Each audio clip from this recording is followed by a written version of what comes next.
Good evening. I call to order the regular meeting of the Conroe Independent School District Board of Trustees for Tuesday, January 20th, 2026 to order. The time is 6:01. A quorum of the board is present, and this meeting has been duly posted in accordance with the Texas Open Meetings Act, Texas Government Code, Chapter 551. At this time, please stand for the invocation led by Mary Ann Horton and pledges by Lindsay Dawson. Please bow your heads. Dear Heavenly Father, we come to you at the beginning of this new year, and we pray for the year ahead and for the planning of the year to come. We ask for your blessing and protection over our students, our employees, and our district. Tonight we pray for wisdom and discernment in every decision we make. Help us approach each agenda item with pure intentions and integrity. Guide us to choose what is best for our students, families, and employees. Lord, let all of our decisions be made in your light. In Christ's name we pray. Amen. Amen. Join me for the pledge. I pledge allegiance to the flag of the United States of America and to the republic for which it stands, one nation, under God, indivisible, with liberty and justice for all. Honor the Texas flag. I pledge allegiance to thee, Texas, one state, under God, one and indivisible. Thank you. You may be seated.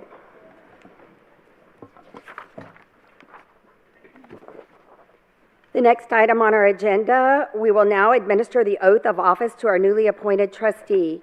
First, please review the attached statement, which you have already done, and will be presented by former trustee Dale Inman, who will administer this and the oath.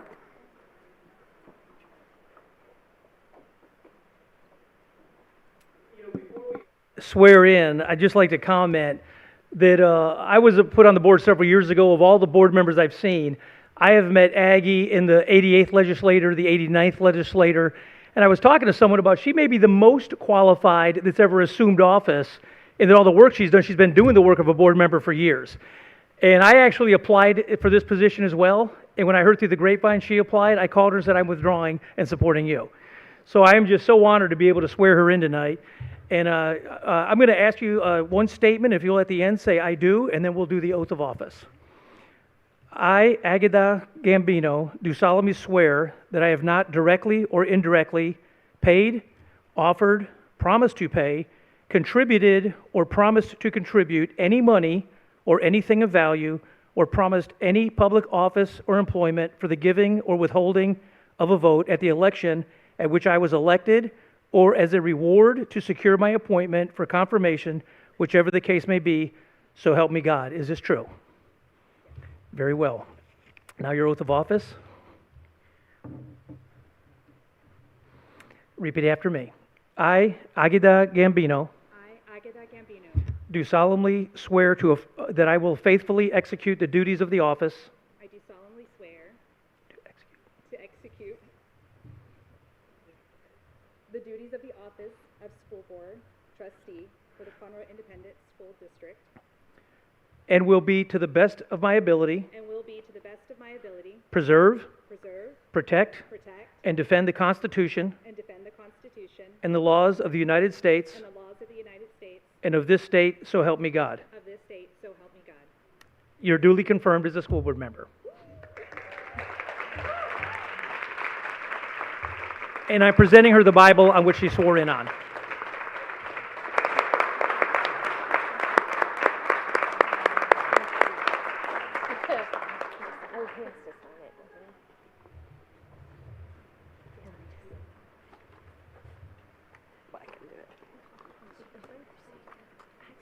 Miss Aggie, you can join us up here now. The next item on our agenda is another special recognition in regards to Trustee Nelson, Tiffany Nelson.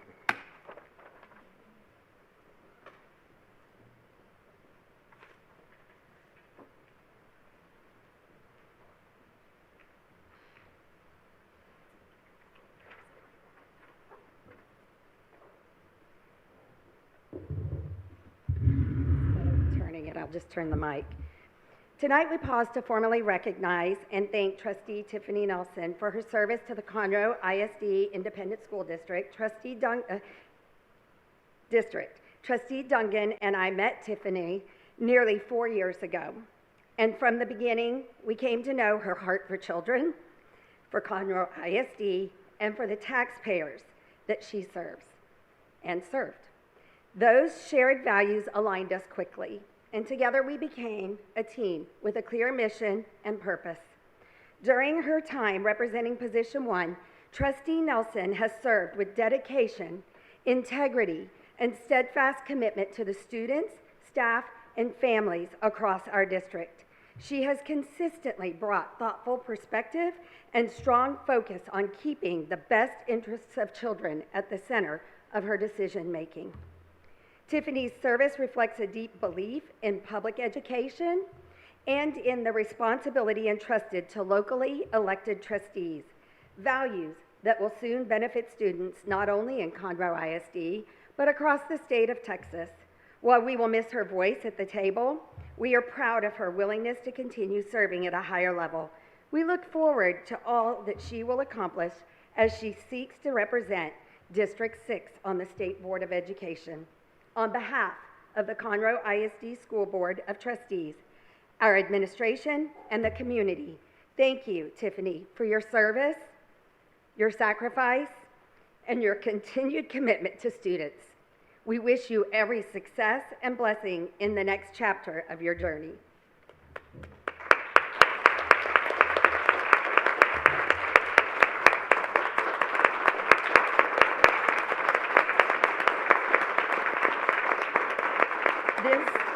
This has been made by our CTE department in recognition of your service and in thanks for it. Thank you. It's And beautiful. this, now I got my fingerprints on it, sorry, if it becomes a weapon, we're all in trouble. This has been done, it's the same one that we do for other trustees, so we just want to say thank you for your Thank service. you. Thank you so much. You're going to make me hold this, aren't you? Okay, you want me to hold it? Here, there you go. Thank you. Okay. Oh, wow. I should have taken my glasses off. Oh. Anyway, would you like to say a few words? Sure. There you go. I'm going to lift this up a little bit because you're a little... Point out my short one. It has truly been an honor and a privilege to serve you all here in Conroe ISD. You are my family. And just thank you for trusting in me to represent you for these years. Not only do my children walk across that graduation stage and walk away with a diploma from the Woodlands High School in Conroe ISD, but it has truly been one of the honors of my life, one of the great honors of my life to be here and just work on behalf of you. So thank you so much for trusting in me, and I hope that I made you proud. These women are rock stars, and I feel that they're in great hands. So thank you all so much. God bless.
It was my confidence is what I meant.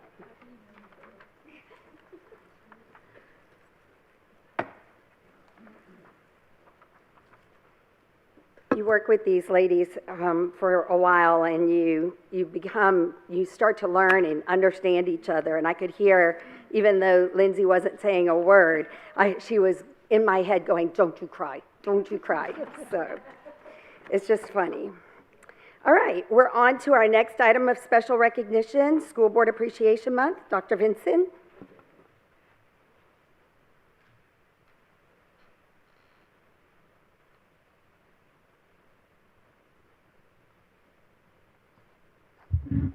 I know that this makes you feel really uncomfortable, so I'm going to do it for a long time. No, the thing is this. Christy and I sold our house. We moved into a garden home. We were going to spend the rest of our time in Wiley, and then we got the phone call about this job. And had the chance to interview, and then you brought Christy in, and Christy said, after she met y'all, she said, "This is where we're going." So, I guess, or maybe she was going to come and be superintendent, I don't know. But the thing is that shared values and God's will. And there's a lot of really neat opportunities here, and I think really God has his hand in this place. And despite differences, challenges, the thing a lot is we're going to do this together. And I'm grateful for you in deep, meaningful ways. And you all bring such different perspectives to things, and you make me laugh, and I shouldn't be sitting by Dungan. I mean, all those kind of things that would just make this a fun group of people to be around. And it's meaningful. And I hope that when we look back on this year, next year, is we can say how great it was that we had this chance and this opportunity. And it doesn't end there. I'll put together some of these gifts for you personally. No, I didn't. The schools did. And we actually have, Andrew has a few people that are going to say something. So, Andrew.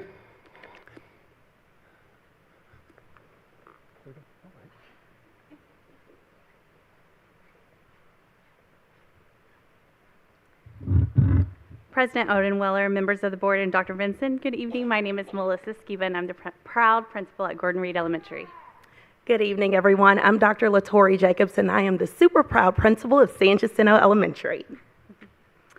This year's Board Appreciation Month theme is service, leadership, commitment. The weight of these three words are great.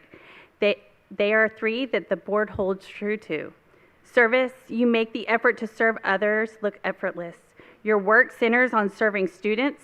This is evident by your advocacy to ensure every child has access to learning they deserve in our great district. You serve our community by partnering with families to remove barriers and seeking assistance to support their needs. Being a service to others and taking action to get our district staff what they need and recognizing their worth. Thank you for your service. Leadership. Leadership is a component that is driven by your mission and values. Your decisions and actions to create or revise policies support our staff, students, and families.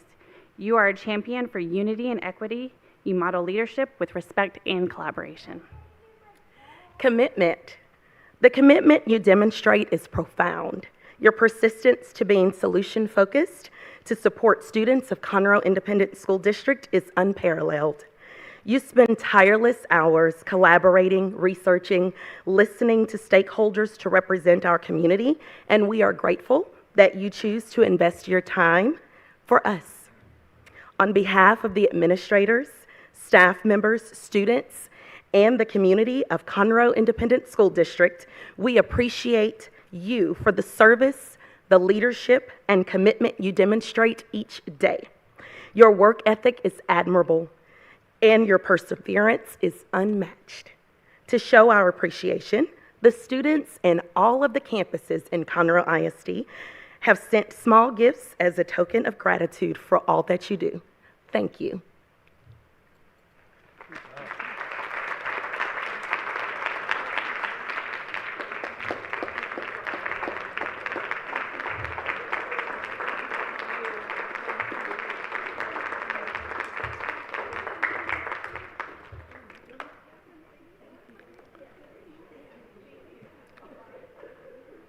We had these cute little Girl Scouts, but I guess they're stuck in traffic. But wouldn't that have been great? But I mean, maybe they'll give you some, we'll figure out how to get you some cookies. But thank you. When they get here, can we recognize them? Is that legal for us to do? Okay, Can we yes, do that? Absolutely. Ms. Kara Ballou? Oh, yeah. Okay, just want to make sure that even if it's at a different time. Okay. Thank you.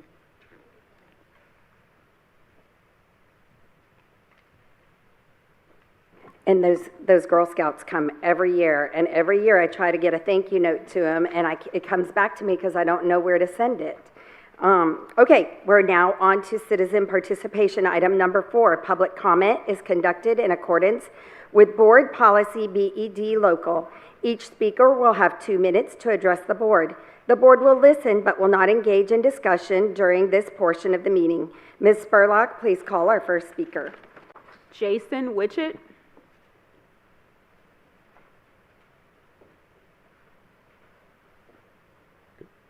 Hi, members of the board. My name is Jason Witchett. I'm here to speak on behalf of Spring Oaks Football League and Spring Oaks 99 Premier Basketball League. We are a nonprofit organization that enables youth to play football and basketball K through 8 at the feeder schools that feed into Grand Oaks High School. I'm here to speak on the importance of one of the things that's under review from the board today, which is the ability to provide discounted rates to youth sports organizations. We're an organization that has grown tremendously in 2 years. This time last year we started with basketball. We had 110 kids. This year we're up to 190. You may say, that's great, why do you need discounted rates? Unfortunately, there's about 30 kids that we had to turn away this year, right? It becomes a very big balancing act of the amount of kids that we can have and the court time that we can afford for the children. Costs are skyrocketing for a lot of people. We are not an organization that's trying to charge an exorbitant rate. We're trying to bring our costs down. We brought our costs down from $275 last year to $250 this year. We want to come down more. Last year, I personally paid, as well as some of our members paid for kids that couldn't afford to play. This is something that we feel is paramount. If you look at our kids today, we were talking to Ms. Duncan about this, is a lot of kids can't look you in the eye. A lot of kids don't know how to give you a proper handshake. And when these kids become part of our program, as business professionals that volunteer as coaches, these are things that we teach them, right? Like, give me a firm handshake, learn to look me in the eye, learn how to be accountable, learn discipline, hard work. Are we going to be coaching the next professional athletes? Most likely, probably not, right? But what we are doing is we're enabling the next business leaders, right? The next professionals, and lowering these rates will enable us to have more kids that are able to participate. So I implore you as a board to really see this through. This can make a huge impact on the community, as all these kids that we're servicing are Conroe ISD students, and we want to see the best for them. Thank you. B. Gasca.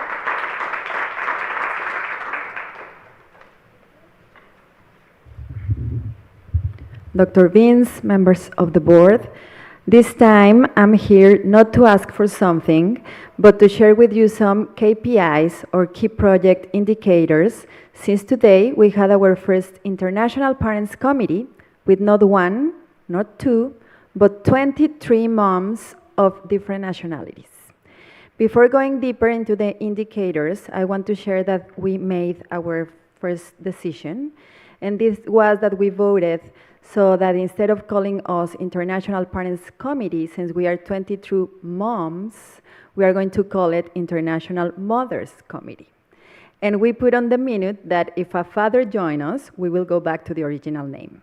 So this International Mothers Committee had an outreach from Colsontoff, the Woodlands High School, McAuliffe, Galatas, College Park High School, and Mitchell Elementary, from Colombia, China, Chile, France, India, Israel, Mexico, Peru, Poland, Russia, Venezuela, Vietnam, 12 nations represented. Attendance was 80%. Progress to date with the business plan, it's 10%. And additional comments, I want to thank very, very especially to Itzia Cardenas, that is here with us, and is a representative of the district assigned by the superintendent and Mr. Lozano. And her expertise, I'm sure, is going to be extremely needed for the project. And also, I want to share with you that we had a strong sense from all the mothers of wanting to give back to the community that has given them so much. We are all survivors from expatriation, and we want to share our learnings to the world. So thank you so much, and have a great evening.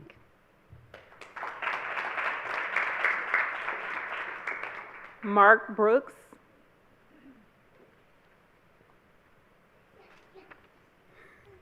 Yeah. Welcome to the board, Trustee Gambino. Oh boy.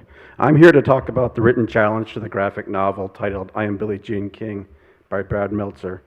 The written challenge is on the closed session portion of the agenda in the list of topics that will be privately discussed with legal counsel.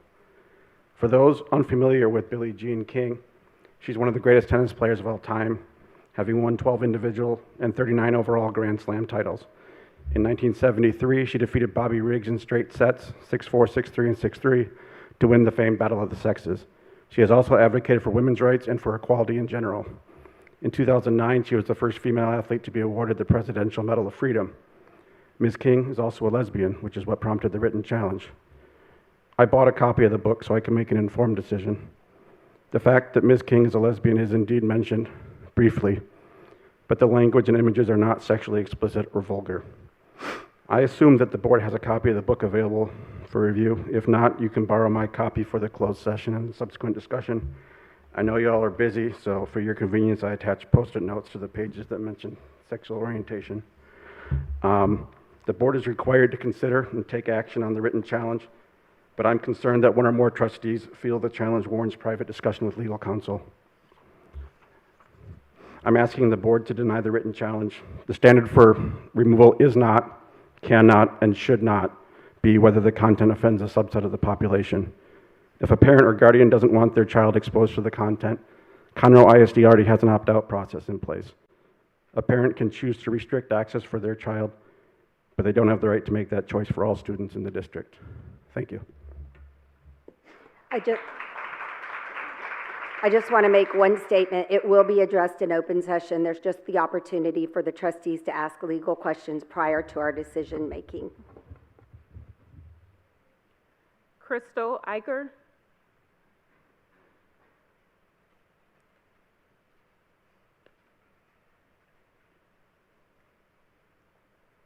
I'm shorter, so. Good evening, members of the board and everyone here tonight. Thank you so much for the chance to speak. I want to briefly highlight that CPAC, which stands for the Special Education Parent Advisory Committee, was formed at the beginning of the school year with the mission of fostering a collaborative partnership between parents and the district to better support our special education students. Our purpose is to bring community and education to families, as well as facilitate dialogue between the district and families. We want to highlight what we are doing well across the district and navigate where we fall short. As someone who was personally approached by members of CISD and the board to help form CPAC, I've seen firsthand the dedication to creating a positive impact for SPED students.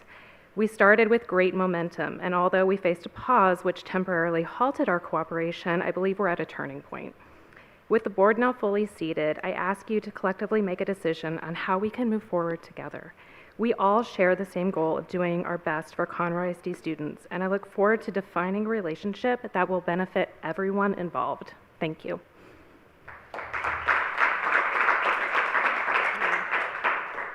Penny Schwarzkopf.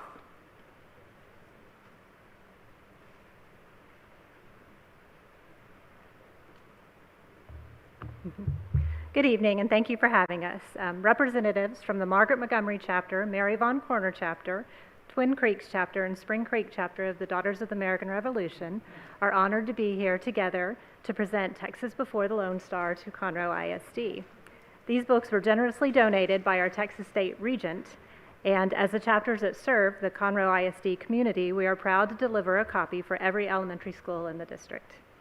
We hope that the resources enrich the students' understanding of the early Texas history and inspires curiosity about the people and events that shaped our state. Supporting education is central to the DAR mission, and it is a privilege to place these books directly into the hands of the students and the educators. Thank you for all that you all do for the children of Conroe ISD. We're delighted to share this gift with you. Thank you.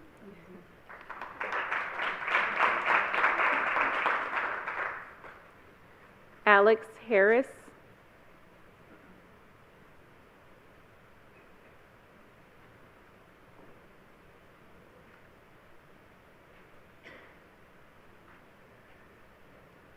Dear Board and Leadership, Texas Administrative Code, TAC 66.28 states explicitly that the curriculum should be free from factual errors. I have diligently persevered with SBOE and with you all for quite some time to show that science cannot explain the origin of the universe. And all I've heard is excuses from you and excuses from them. And it's like a ping pong going back and forth. So now I'm going to take this directly to the students. I've made a sign. I'm offering a $10,000 reward if anyone, whether your children, anyone in your science department can prove that I'm wrong. And I'll be at the various schools and displaying this, and I thank you for your time and attention. Michelle Knuckles.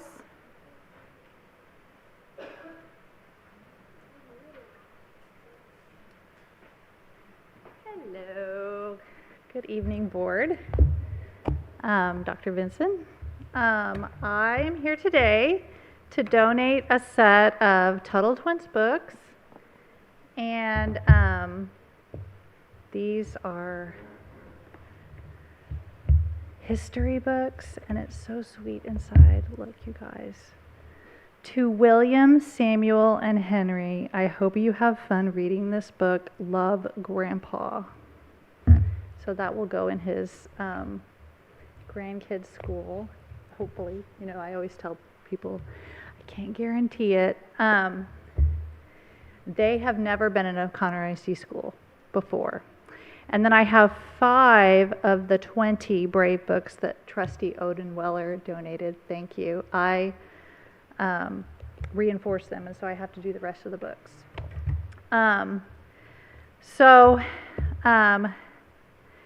I thought today would be a good day to remind the district that some books have been traditionally censored from library collections, and these books we got into the public libraries, and they have 10 to 40 holds on them. You have to wait in line. So these books are very popular, and kids love them. And they inspire freedom, entrepreneurship, and personal responsibility.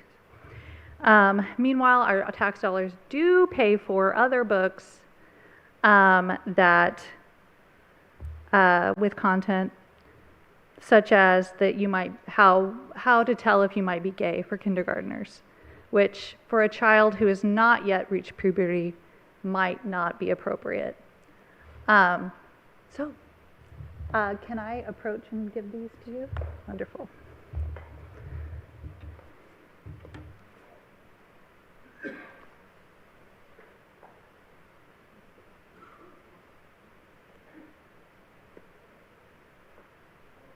Teresa Kinney.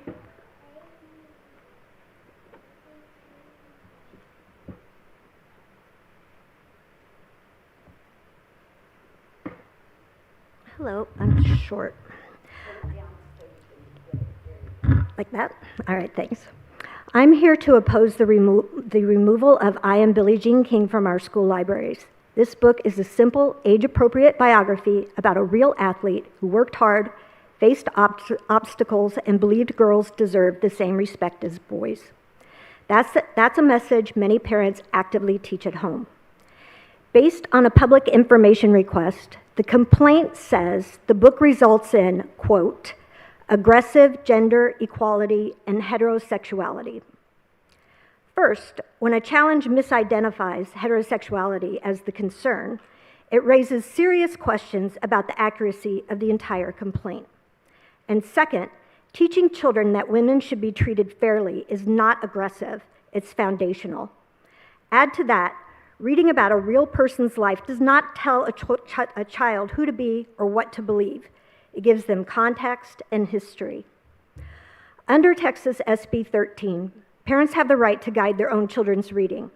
That right is respected when families are kept informed about what their child is reading and can opt out of certain titles, which they can in the Conroe School District.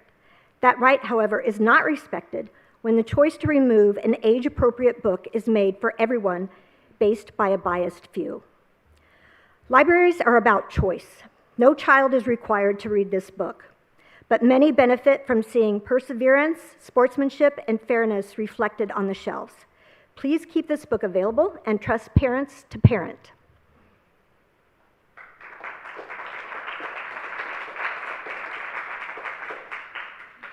Colleen Ellison.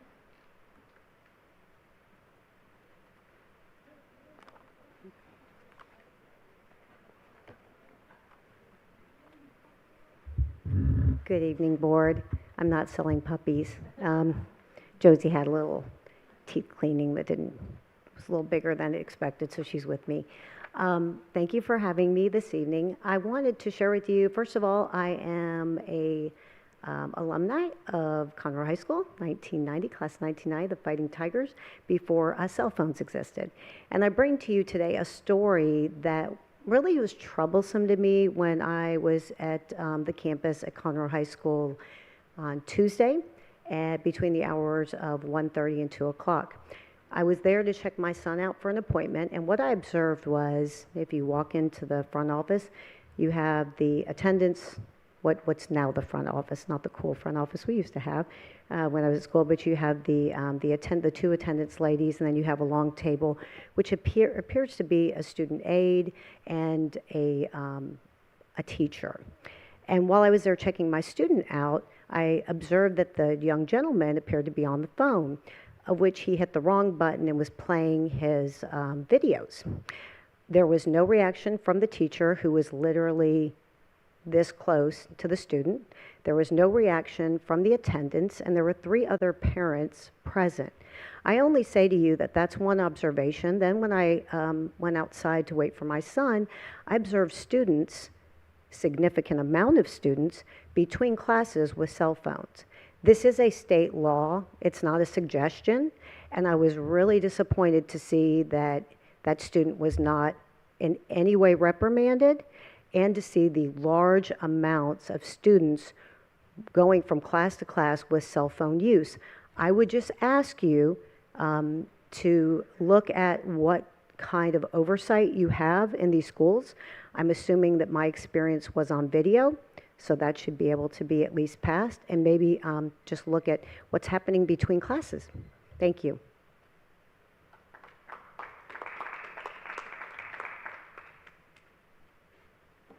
I thought we were about to have like school board appreciation of getting this puppy to love and pet. All right, we're now on to item 5, consent agenda. The next item is our consent agenda. All items listed will be approved in one motion unless a trustee requests that an item be removed from separate consideration. I did not hear from anyone to remove anything. Do I have a motion to approve the consent agenda as presented? So moved. Second. Thank you. All those in favor show by the uplift of hands. All right, the motion carries 7-0.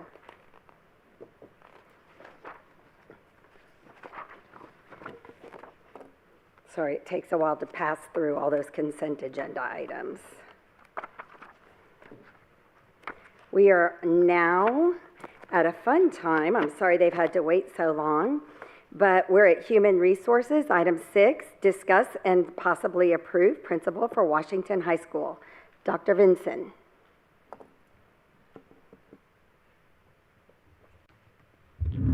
Thank you, trustees. This is going to be a fun one.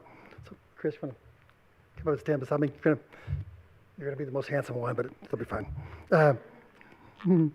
We're proud to announce Chris White, the new principal of Washington High School. A familiar face to Washington community, Mr. White transitioned to this role from his position as an assistant principal. Dr. Morrell describes him as a proven leader. Mr. White's career is defined by a diverse range of leadership roles, including serving as an assistant principal at Oak Ridge, Huntsville ISD Junior High, and he was previously a principal for the Huntsville Alternative Campus, providing his ability to lead across various educational environments. The thing is that I asked his former boss, Nina, what she would have to say, and I think that we're very similar because he's quiet and I'm quiet. Subdued, if you will. Okay, girls, that's fine. Chris is calm, compassionate, and student-centered leader who leads with steadiness and purpose. He consistently demonstrates sound judgment and a genuine commitment to doing what's best for his students. He is a trusted, steady presence for staff. Nobody writes better than Nina, right? I'm just saying that. And she means it. Yeah, deep roots. Beyond his professional credentials, Mr. White is deeply invested in the local community. His wife is a dedicated teacher with Conroe, and they have proud parents of 5 children currently enrolled in the district. He has strong family ties and for a reputation for exceptional work that make him an ideal fit for Washington High School and to its next chapter. Board of Trustees, Mr. Chris White.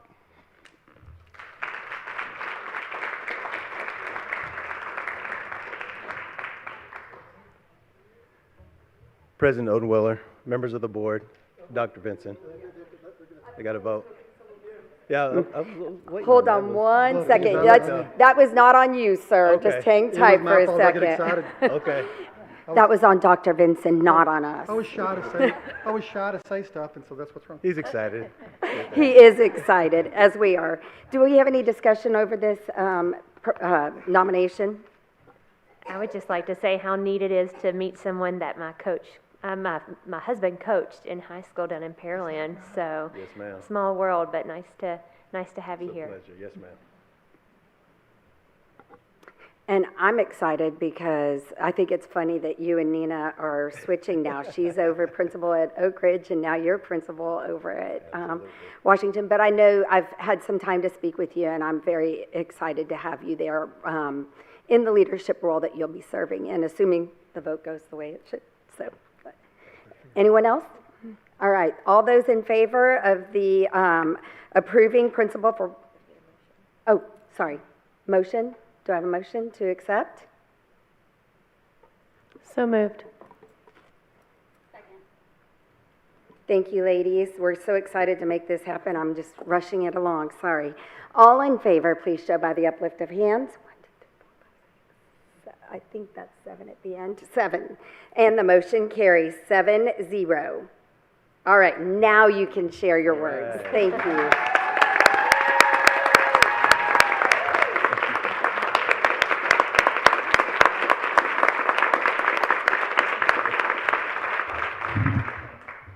President Odenwiller, members of the board, Dr. Vincent, I am humbled and honored to be named principal of Washington High School. This moment represents trust, responsibility, and a renewed commitment to an important school and its community. Washington High School is a great place where students are not defined by their pasts, but are empowered by their future possibilities. A place where every student is seen, supported, and challenged to reach their highest potential academically, socially, and emotionally. At this time, I would like to acknowledge my family who are present here today, my wife, Erica, my 4 sons, Carter, Titus, Omari, and Elijah, and my daughter, London. I would especially like to thank my wife for her constant love, unwavering support, and encouragement throughout this journey. Without her, I would not have been able to balance my work responsibilities and the joy and responsibility of raising our 5 incredible children who mean the world to us. I would like to extend my sincere thanks to Nina Norman, a tenacious leader who opened the doors for me to join the Washington Bulldog family. I appreciate her confidence and her laying a solid foundation of excellence at Washington High School. Her leadership, vision, and dedication set a standard that I'm proud to build upon. Because of her work, Washington High School is positioned not only to continue growing, but to thrive. I would also like to thank Shalonda Burks for her support and mentorship during my tenure at Oak Ridge 9th grade campus. She challenged me to grow as a leader and believed in my potential. I'm grateful for her invitation to lead, as well as her guidance and advocacy, which helped direct my path toward this opportunity. Looking forward, I'm excited to take on the challenges of this new role. Alternative schools are tasked with meeting needs that are complex and often unmet by traditional systems. One of the major challenges will be continuing to meet the wide range of academic, social, emotional, and behavior needs that our students bring with them. Many students arrive experiencing disengagement, trauma, educational gaps, a lack of trust in education. Rebuilding that trust, re-engaging students in learning, and helping them see school as a place of possibility rather than failure will be at the forefront of my work. I envision Washington High School as a place where early and effective intervention re-engages at-risk high school students through personalized, supportive, and flexible learning experiences that prevent dropout, accelerate credit attainment, and prepare students for graduation and post-secondary success. It is my goal to lead a high school program that encompasses this vision. To achieve this, I am committed to leading with empathy, clarity, and high expectations. I'm excited to work alongside staff, students, families, and the board to ensure that Washington High School continues to be a place where young people are seen, supported, and have the opportunity to succeed. Thank you all, and let's go Bulldogs.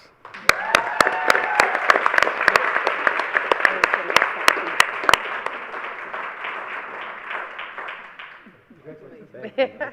I got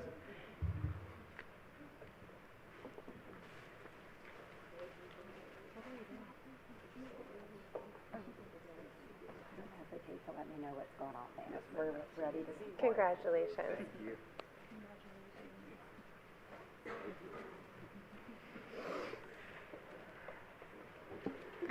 Not only are your children adorable, or handsome, I should say, but they are very well-mannered as well, so thank you.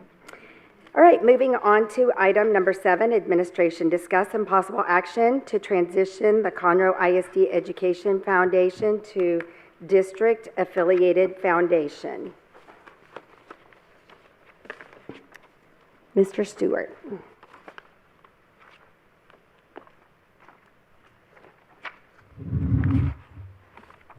Good evening, President Odenweller, members of the board, and Dr. Vinson.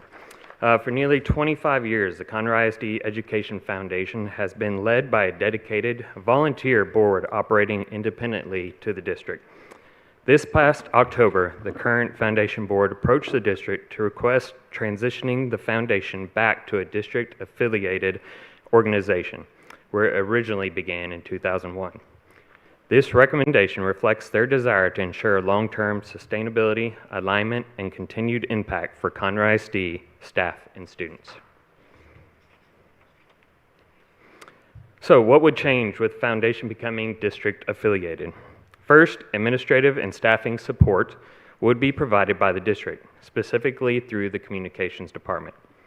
Second, the relationship between the district and the foundation would be formalized through a memorandum of understanding, or MOU, outlining roles, responsibilities, and safeguards. What would not change is equally as important. The Education Foundation would remain a separate 501c3.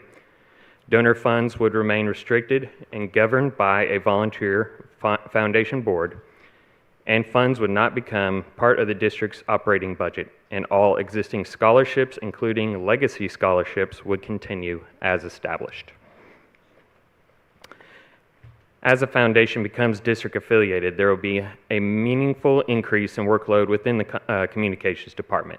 This includes donor relations, scholarship and grant administration, fundraising events, and expanded communication efforts such as website development, social media, media, and graphic support.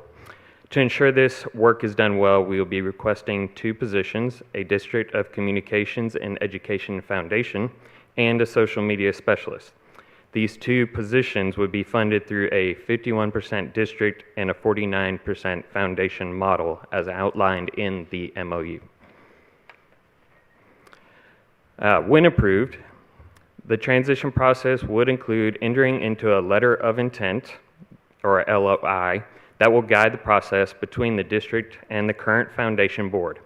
A future date to be determined joint meeting with the current Education Foundation board, and at that meeting, the current board would vote in new district-affiliated board members and then formally resign their positions.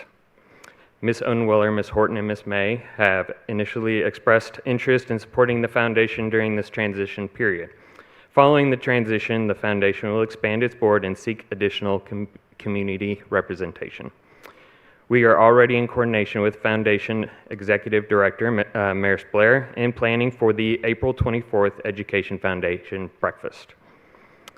And with that, I respectfully ask the board to consider approving the transition to a district-affiliated education foundation guided by a mutually agreed upon letter of interest and authorizing Dr. Vinson to proceed with the staffing actions to help support the Education Foundation. Thank you, Mr. Stewart. Is there any questions or discussion on this?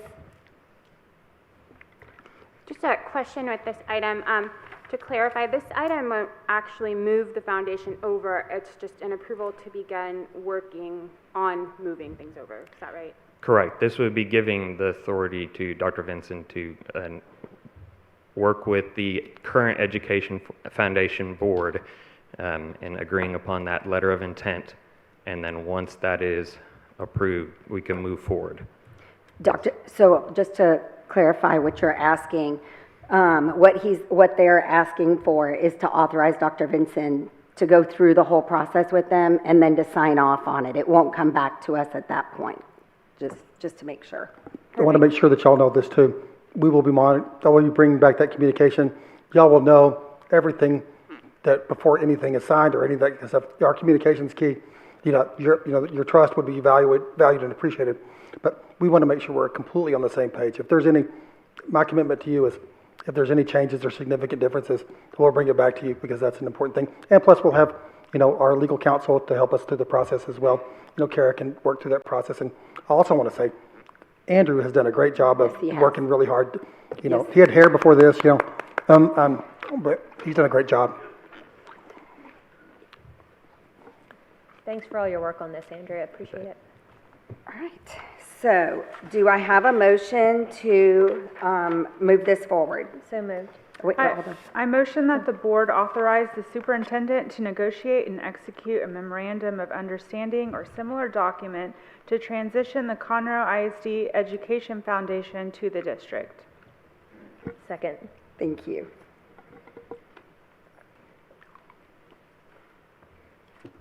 All those in favor show by the uplift of hands. All right, the motion carries 7-0. If I can, before we yes, move sir. on, I'd just like to thank the current Education Foundation Executive Director and all of the board. They could not be here tonight, but they are giving us so much information, and they have led this foundation for 25 years, as I mentioned, and they have done it to support our students and staff, and we cannot thank them enough. I concur with that, Andrew. I just want to thank Nelda and everyone listening for putting your trust in the district to take this over. When they got this, it was $100,000 in the red, and they're turning over $1.7 million as far as raising that. And how cool is it that we have such a great community that they came to us and said, we think this thing can do more, but we need more eyes and processes to boot. And so we're happy to take that on to help kids in our community. I was really excited because when I talked with them, some of the things they've wanted to bring forward are things that I've heard almost every trustee mention, but they didn't have the bandwidth. So I'm glad that we can help make that happen to get more money into our classrooms to benefit education outcomes as it's intended. So I love that. All right. So moving on to item number 7B, discuss and possibly approve mascot for Janine Fowler Intermediate School. Is this going to be Dr. Klepesky? President Odenweller, members of the board, and Dr. Vincent. I'm here today to present to you the vote from our last meeting. And in December, we let you know that there were the nominees that were selected, and then the last month there's been the vote. So,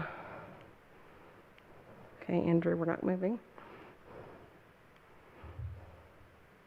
Did you stick your tongue out and hold it to the side? There you go. Oh, I might be giving it away. Okay, so overwhelmingly, the nominees were sea turtle, sea lion, dolphins, and falcons. And overwhelmingly, a little over 70% voted for the falcons.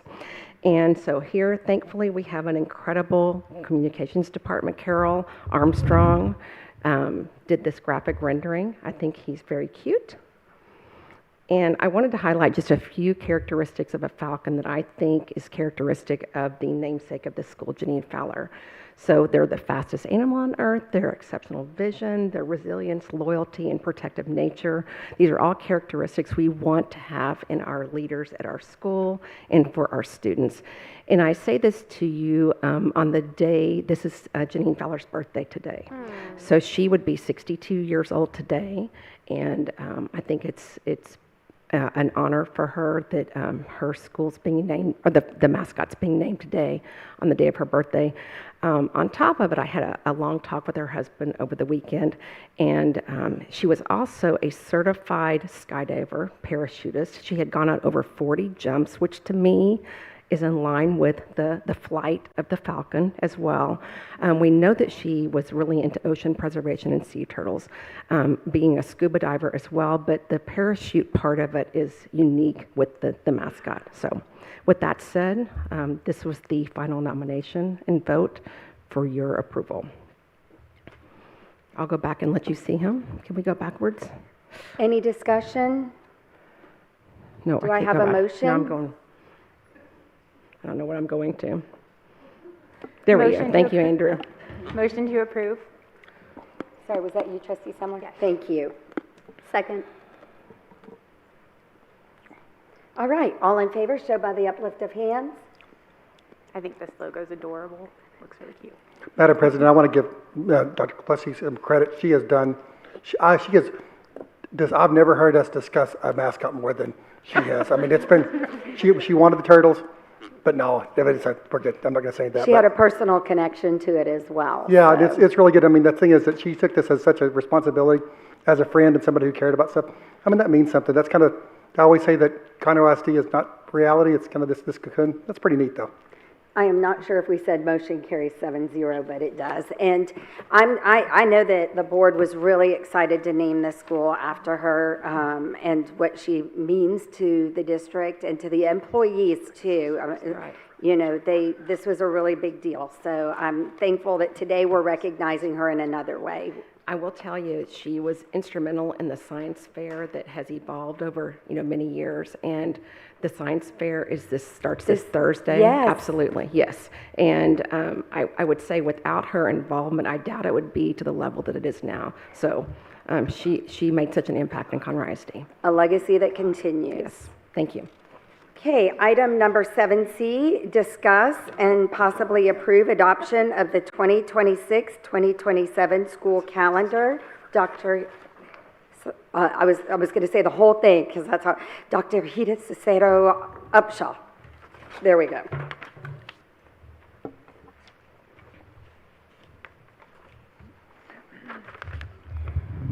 Get situated here. I think we all have to adjust. President Odenweiler, members of the board, and Dr. Vinson. Tonight we come to you with some information and hopefully some options for you to consider for the next school year and what will be our school calendar.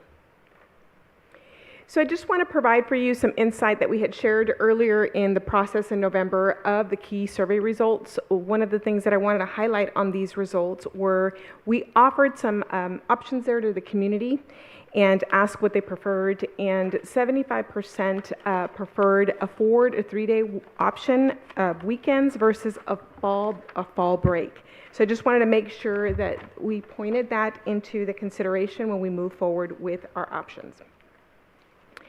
So as you know, one of the things that we move forward with is we talk to the district level committee, and they are the committee that kind of goes back and forth with some options for you to consider. At the end of the day, the ultimate decision does lie with the board, and just so people are aware that there has been practice in the past that when we come, we do sometimes change some things back and forth from the transition of what the district level committee does and then what you see forward with some feedback that you've received. So the district level committee moved forward with draft A. Now, when we had come to you in November, there were two types of option. Draft A's, which were the 3 to 4 day weekend options, and the draft B's, which were the fall break option. But since you've seen in the slide earlier, 75% of the community really wanted us to go with the 3 to 4 day option. So that is the recommendation, which was this draft A. And so here are some of the highlights of what the calendar looks like. And I'll pause if you have any questions.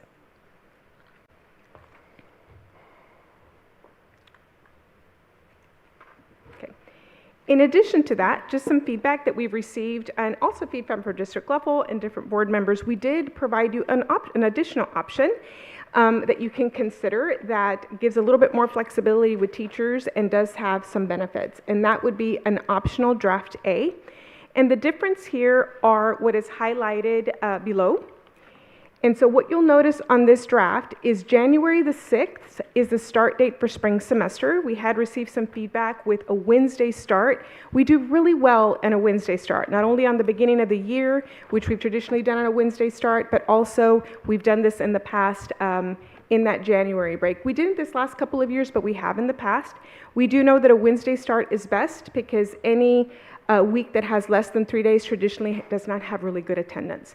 So what does that look like? So on the 5th, we've added an additional teacher professional learning day that can apply for staff development waiver minutes. So that allows us to reduce the calendar by the previous option of 175 days to 173 days, which you can see there. We can add that for the January 5th. And in addition to this, we also have made, if you can see in March, the April 29th, which traditionally is what we call the Easter Monday, has been an inclement weather day. So currently what we have on the calendar is we do go additional minutes and we have banked, that's what we call the term, basically 1.3 day minutes. So we don't have to take it, right? So we can put that there and then reduce the 175 original A option to 173 day option. So what that means is that if we don't have any inclement weather this next year around that time, we can take the day and not have people report to work or students come to work. But if we do have it, we'll need to come to work as well as students. So what are the... quick question about that? Yes, please. There's still one remaining inclement weather day, correct? Because this calendar goes from the 172 days from this year to the 173. So wasn't there still a built-in inclement weather day? Actually, there's not. When we looked at draft A, one of the things that we did, we only accounted for 1.3 days. We did not count for 2. Because we had received feedback on why are we banking 2 days and then not giving it back to teachers in time. So when we went into the planning, the original draft A only had 1.3 days. And so looking at the draft calendar B, Trustee Horton, not calendar B, sorry, the optional draft day, it's only 1 day that we can use. Okay, thank you. Yes, no worries. Could I ask a quick question? Yes, please. I've gotten a lot of questions about whether teachers are losing exchange days. Could we explain that a little bit more? Just so people Absolutely, and I wanted to make sure that to provide clarity that there's a difference when we originally prepared for the 2-year calendars. Remember, we adopted 2 years in a row. When we provided that guidance and we created for those 2 calendars, we look at what the waiver guidance looks like from TEA. Well, that gets updated on an annual year, and an annual basis. So moving into this year, moving into this year's guidance, the guidance has changed for the staff development, and they have specifically said in order to use staff development waiver, you cannot use asynchronous learning. So one of the things that had happened, teachers were able to do asynchronous learning and then gain that. We're not able to do that anymore. They have to be in person. So we've done our best to be able to produce a calendar that still gives exchange day options because we need to reward them for their professional learning. So we were able to do 3, but we can't do 5. And in addition to that, one thing that we also noted in the staff development waiver guidance this year, we used to use the early release days that are right before the holiday breaks, right at the end of the, right before December break for Christmas break, and then at the end of the year, those half staff developments, we used to use those as staff development waivers, so you add both, it makes 1. It has to be actual staff development. I just want you to consider what teachers are doing right before both breaks. They're getting grades in. They're not doing staff development, so that then reduced it. And it's very important for teachers to note that we do think it's important. We've turned that into professional learning days for staff development waiver, but it goes from 5 exchange days to only 3. And are we calling teacher professional days, that's what we previously called work days, that's the exact same format where they can work in their classrooms, or is that also a learning day? So if you look at the calendar, we've looked at, instead of denoting work days and denoting professional learning days, we've realized that we've just looked at various calendars. You know, when we started early in the process, we gave you 25 districts to look at. And we didn't denote a work day or a professional learning day specifically. What we're going to do is just denote them all as professional days for campuses, and then the assistant soups of schools can work with the campuses what that looks like. Well, we have parameters where there's only so much PD that a school can offer, because I know a huge concern has been in the past that there's not enough time, work days, planning days to meet with their PLCs. So will we have parameters set for that if we're going to give this new flexibility in what we call the day? I imagine that's something that Dr. Landry will work with the assistant soups of schools. Dr. Vincent, Yeah, would you actually, like one to of the add? things that we actually talked about that today, Yes. because it's really important that we give them that free time to do their grades and get all that stuff organized. The thing is that as it relates to elementary, intermediate, junior high, and high school, all of those are different as far as it works. But I think that the great part about it is that this crew right here has done a really good job this year of making plans and processes and guidelines and guardrails, because we need that. So it does establish an opportunity to allow the teachers to do work, and then, because again, sometimes you can gobble those up by 2 or 3 different events, and so we're going to make sure that we do that. You have our commitment that we're going to work towards doing that, but organize it. One of the things they requested is organize it by campus level, because it's different. The one thing, then I want to let you keep going, and then we can ask more questions. But on the question of the work days, I understand the reason why that's been changed now is due to legislative or TEA changes in how they're labeling things, not our end, because Trustee Nelson and Duncan and I, as you know, kept coming back and hammering you all. I'm so sorry, but it was important. Our teachers do so much on their own time that setting aside work time for their classrooms or just in preparation in the room of any kind, in getting ready for those first of the semester, first of the school year is really important. They already give so much of their own time, evenings, weekends, it's after PDs and stuff like that.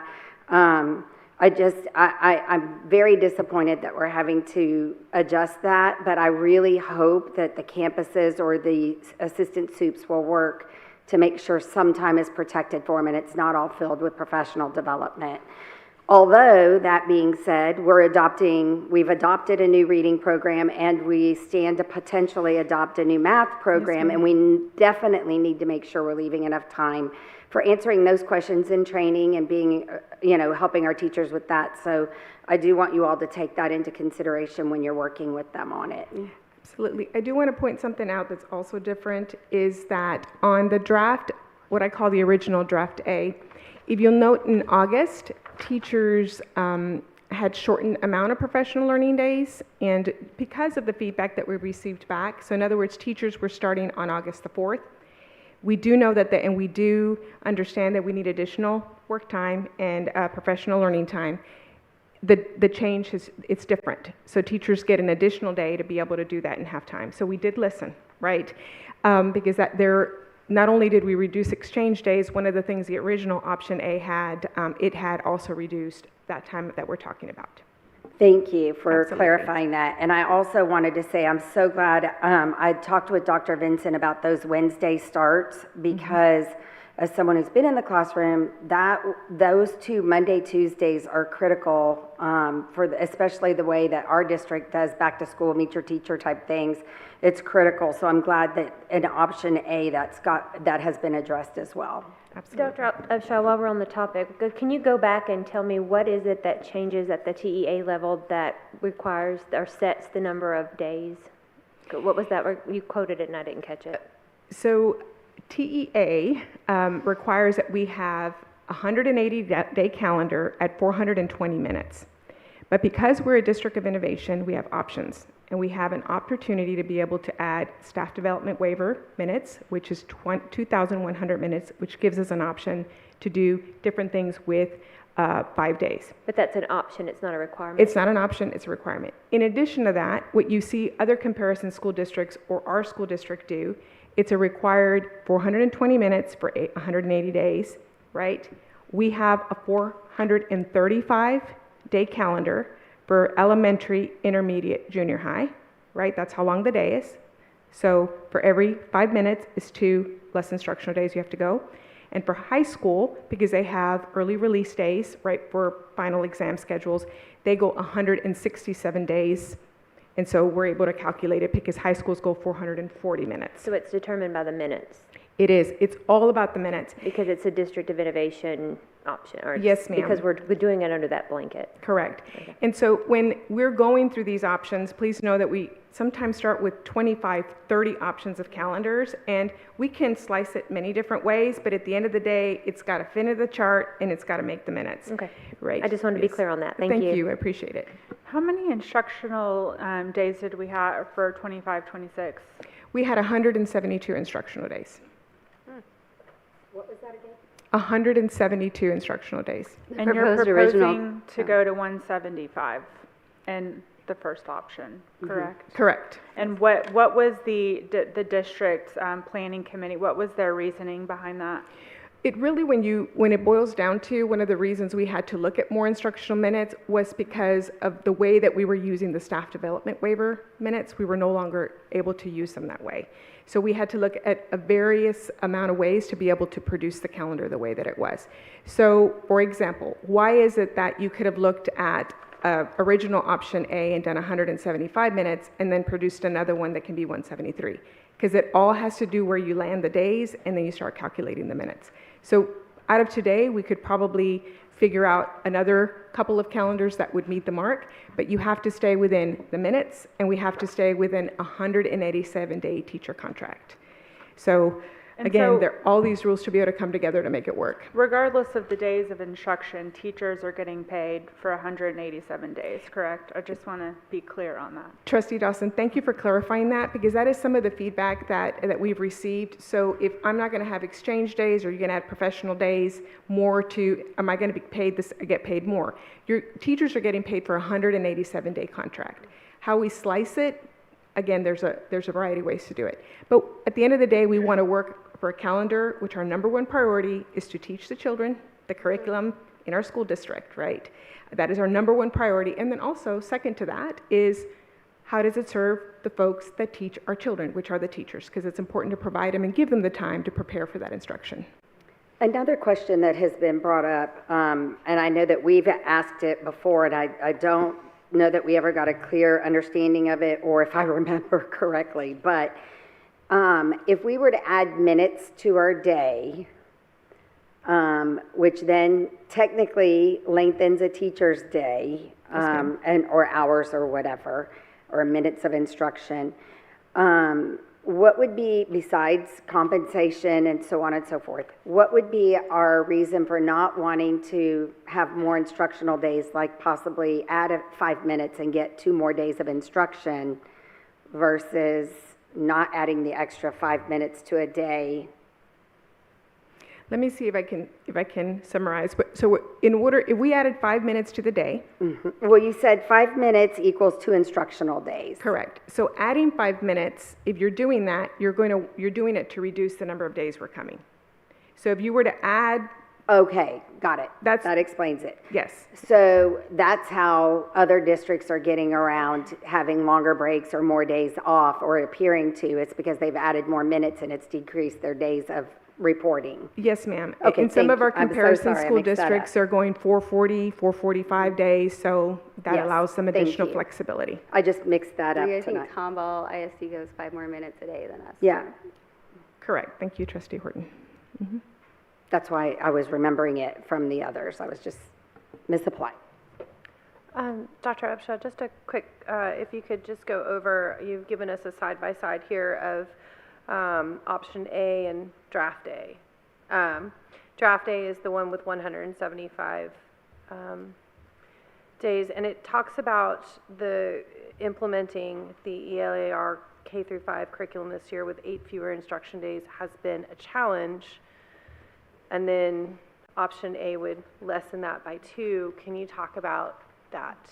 So when we look at high quality instructional materials, one of the things that is done when we create these materials, they're created for a 180-day calendar. That was a requirement of the State Board of Education and a requirement to TA that created the curriculum. So when you look at our reading adoption that we had in K through 5, it was a 180-day curriculum with a 172-day calendar. Right? So 8 less instructional days to be able to implement that. So we've had to work with our teachers. Even in October, we've had a check-in. Mid-semester, we've had a check-in on how you have to adjust, because the curriculum and the lessons is for 180 days. We have done that by able to trim the curriculum, because what doesn't stop in that process is the curriculum still has 10-unit assessments, right? So then we're then having to, so the assessments don't stop, the pacing doesn't stop. We're having to adjust on how that instruction looks. So that would be the same for the math curriculum. Now, we're not saying we can't do it. We've done it. We've done it, but it's just an implication that I wanted to make sure that you were aware of at what those curriculums are designed to do. I think that's common with any curriculum. You will adjust it, based off of your classroom needs. A concern that I had with the 175 days is that we were going to lose some professional development days, like quite a bit. And I think there is a lot of benefit for teachers to have the time to plan, to get ready for those lessons versus, building the plane as you're flying it. So I think, there is benefit to giving our teachers that time to get ready for it that will then be shown in the instruction and the implementation of it. Thank you, Trustee Horton. That is valuable feedback. Absolutely. That is why you see optional A being able to add more of those days that you are referencing to. Is it possible that next year being the second year with our new curriculum, ELAR curriculum, that teachers will be more comfortable and it will be naturally easier to adjust in a shorter time frame?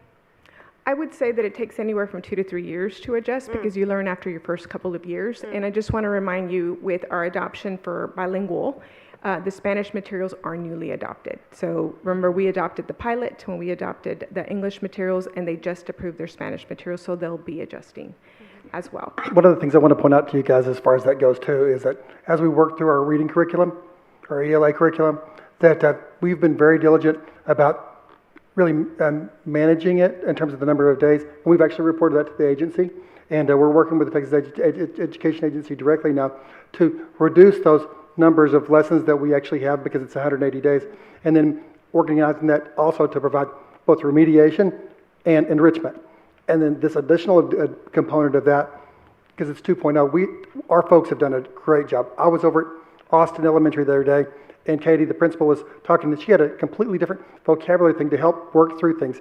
They have just really worked with this curriculum to make it more workable and valuable. And once there's going to be 2 implementations as far as the enrichment, and then the and as far as the remediation goes, and then the bilingual stuff.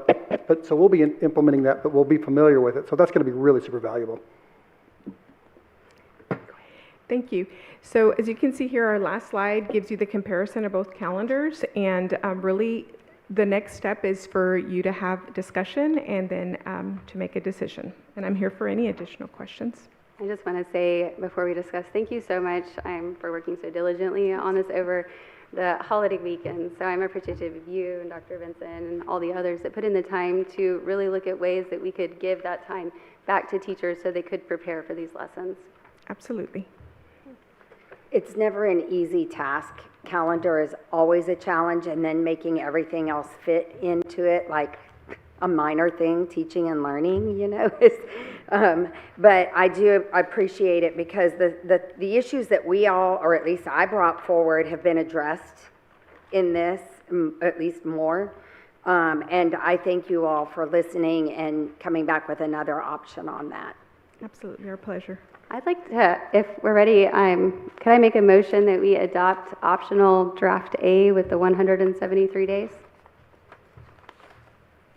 Is there a second? Second. All right.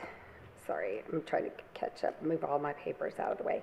All right, all those in favor show by the uplift of hands. 6. All right, all opposed? 1. The motion carries 6-1. President O'Miller, if I Yes. may. I was going to make one more comment before that motion. One thing that you did acknowledge in your email today was that we are working, and Dr. Vincent made a mention of this last meeting, that we are working with the county to reduce that day off in November for the election and close that gap as far as another 4-day weekend, or because we have, I think the previous month we have one in October. So I do appreciate that, and I look forward to maybe next year being able to solve that issue. I know that's something that's going to take a little more time. So. Trustee Dungan, that's important to mention. And actually, Chris McCord and I have already met with the the county.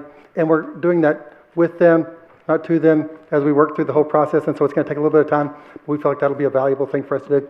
And, you know, we have a great county that's ready to work with us. So very grateful for them. And that's why I want to acknowledge it. I appreciate the efforts made on that front, and I look forward to hearing good news about that. So thank you. Thank you very much for your time. Could I just add kind of a philosophical point?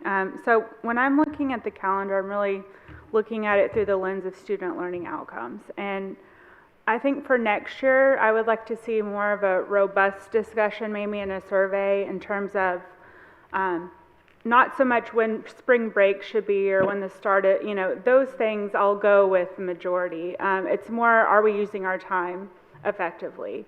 You know, the number of days, the quality of the instruction. There's all these different variables, right, that go into student learning outcomes. And time is one of those. So I'd like to hear from parents and from our community, are we using our time effectively? Having that broader discussion and not so much the nuts and bolts, although that is important too. So, Trustee Dawson, I want to make sure that we address that too, because one of the things that we've looked at is our entire process and reviewing that and editing it, because we want to make it more concise, more focused on those different things, because right now we've had talking about robust discussion about how we're going to fit all this stuff in as far as onboarding the math curriculum, and then about how we're doing the adjustments for the reading stuff to make sure that we do have that time. That's one of the discussions that we'd had about this, is that there was a little bit more time for us to collectively collaborate, because when it's new, especially math curriculum, it can be that till, because how to get it all down and get the systems there, it's super important. And you know, over the next couple of months, you're going to be hearing a lot about our curriculum audit, and that's one of the things that they're going to be talking about, is time that we spend on those subjects and what we're doing to make sure that we have a guaranteed Bible curriculum with written, taught, and tested elements that are research-based, focused on learning, and achieving our outcomes. And I'm so thankful that you have that strong background in that area, because if it weren't for our teams of personnel being able to look at what we have and your experience of going through this, we wouldn't be able to make those adjustments as quickly as, and unfortunately, like you were saying, Trustee Horton, building the plane as you're flying it. So. Yeah, and it's really, the thing is, guys, you know, when I did this 14 years ago, when we did our first curriculum audit that I encountered, we were in school improvement in Wiley, and I left with every school district, every campus having an A. So it really is those elements of curriculum development, very precise, very concise, very understandable processes that we're going to follow to get there. So, and I think that this has been really good. And the team sat down today and thought about those things and developed a plan that we think. And so Dr. Upshaw and crew they've done a great job.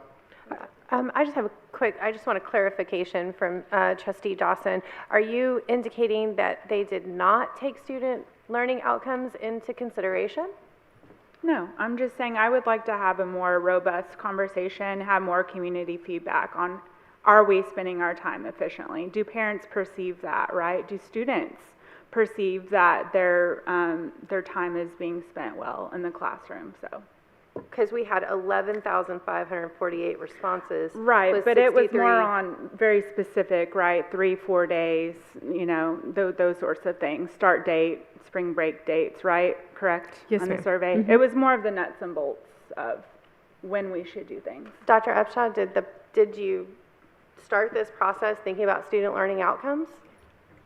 Always. Thank you. On a daily basis, yes, ma'am. Thank you. Yeah, with the surveys we've been doing of the community, are those kind of looking at how parents are seeing the classroom? And You know, the thing is that it's almost a lot, it has so many, the calendar has so many slices and dices to it. When people want to start, when they want to end, how they're going to make sure that, we split up the Christmas holidays for divorced parents, and how we do all these different things. It's so complex about where it is and what we do. And to Trustee Dawson's point, it needs to be about what we're doing. And I think that's because since I've been here, we've had a lot of great discussions about the curriculum component of this, about staff development, to make sure that we target that as far as what those needs are. Because onboarding new curriculum is it's a bear. And the thing is, it started with the agency when I talked to the commissioner, which was very amenable to helping us and learn. And in fact, they put Upshaw on the committee for the whole state to work through that, to start saying where Conroe has a voice for Texas, and we're going to start driving those drivers to know what good instruction looks like, and so we can lead Texas with that way. I'd like to give a quick congratulations to Dr. Upshaw. That's a pretty big accomplishment. Can I add just one question or really comment, Dr. Vinson? You mentioned you're going to be looking at systems and the process for figuring out the calendars. One thing I found very interesting is because there's a reduction in the number of days based on what was originally, how the curriculum was designed, I think part of that system would be how are we mitigating? I know you said the teachers get together. We don't have to have all the details, but it would be nice to see what are we having to reduce from the curriculum based on how it was originally designed, because that does the intent and the outcomes that are projected for that curriculum. That would be important for us to know, and it should weigh into decisions on days Absolutely. that we reduce or increase. And the thing is that your written curriculum is your Texas Essential Knowledge and Skills. And so that's the foundation for everything. The 180 days designed and instruction for reading has that. But I mean, the thing is, especially reading a text, they just repeat all the time. And they're giant. We've never met a tech we didn't like in the state of Texas. And so we just have adopted them all. But we can reduce that and still get to the heart of what we're doing and really probably make it more poignant. Because we've had to, and every curriculum I've ever adopted, you have to edit it to be essential. But a couple of elements. Everybody has to be on the same page. Everybody has to be really clear about doing the same thing because our academic freedom is basically gone. We are teaching what is supposed to be learned to make sure that we have that. And then we have evaluation systems like MAP that clearly evaluate and assess that. And so all those things and marks along the way should navigate our process. But to your point, that's essential and focused as far as how we develop our systems. And I really can't wait to get started as far as that stuff this summer to get just a blockbuster stuff development for us to follow. I'm excited to see that as well. Any other questions or discussion before we move on? Okay, great. Thank you, Dr. Upshaw, and to you and all that worked on this. Okay, number 7, Administration D, discuss and approve attendance zones for Casey Arnold K through 6 Elementary School and Grand Oaks Junior High School. Mr. McCord. President Odeweller, members of the board, and Dr. Vinson, thank you for allowing me to come to you tonight for the third and potential final time regarding the zoning of Grand Oaks Junior High and Casey Arnold Elementary. The ABC at our last meeting voted unanimously on a scenario for both Casey Arnold Elementary and Grand Oaks Junior High that they feel will address the needs of the district and the kids in the community and families, and to the maximum extent possible, meets the goals of addressing enrollment relief for elementary, intermediate, and junior high school students in Grand Oaks. It gives us the longest possible runway as we enter the relative unknown for growth in the Grand Oaks area. Populates each campus initially with a sufficient number of kids to have good programs, while giving us runway to grow as population increases. It places students as close as possible to where they live, and we consider the future paths and current paths as streets in the area. To the maximum extent possible, as mentioned earlier, it makes sense when you look at it. And it asks as few families as possible to move to accomplish the task that we need for these campuses. We had overwhelming results from community feedback. We had 135 comments. They strongly supported the scenarios that we're about to show you in just a few mere moments. So we had 135 comments. We had 46 scenarios. You know, those 46 scenarios, they were whittled down to the 2 that you will see in just a few seconds. Mm-hmm. So we're excited to present those recommendations to you, and so here we go. First off, we've talked about this a couple of times already before. If you look on the left, you can see the current elementary zones at Grand Oaks as I stand before you tonight at the Jett Center. The thing that stands out on the left is the periwinkle color that shows you the zone for Hines Elementary. As every time we add another elementary campus to Grand Oaks, what you will see is that history repeats itself. And as we add a new school, the zone for the school that this one is added to almost always shrinks in the same relative proportion. So if you look on the right, the recommendation from the Attendance Boundary Committee, version C2.1, you can see the reduced footprint of Hines Elementary. Everything you see in gray is what the committee is recommending as far as Arnold Elementary K through 6. So you see what it would look like on the left, and then you can see what it would look like at the elementary level in the Grand Oaks feeder on the right come circa 2027 in the fall. So this shows you on the right just the periwinkle. Once again, that's going to be Hines. The gray is Arnold, Snyder in yellow. Bradley, a big deal in pink above 99. Burnham Woods in brown. You can see Broadway, and I'd call that purple, lilac, and Ford in the green. If you have to talk about also the intermediate schools, because we have such needs all the way kindergarten through 6th grade in Grand Oaks, that the campus is K6, also known as a flex school among us. So, but if you look here, you see how it would impact intermediate schools in the Grand Oaks feeder. On the left, you can see Cox represented in yellow. In that salmon color, you can see the current Clark intermediate pattern. But when you look on the right, you can see the results of what you would have potentially if you approve Cox in yellow, Clark in salmon, and that gray color would be the future attendance boundary for the 5th and 6th grade portion of Casey Arnold Elementary School, bringing much needed relief to Cox Intermediate, which has been perennially over capacity almost since its inception, as well as Clark Intermediate, which is over capacity and is where all the growth is coming in that area. You also have to talk about Grand Oaks Junior High. Remember, Grand Oaks Junior High is on the southeast corner of Grand Oaks High School. Currently in development, and things are going along nicely there. Really is a point of emphasis only. You can see everyone in Grand Oaks right now, and what I'm told is a goldenrod color on the left goes to York Junior High School. York Junior High, once again, is perennially over capacity.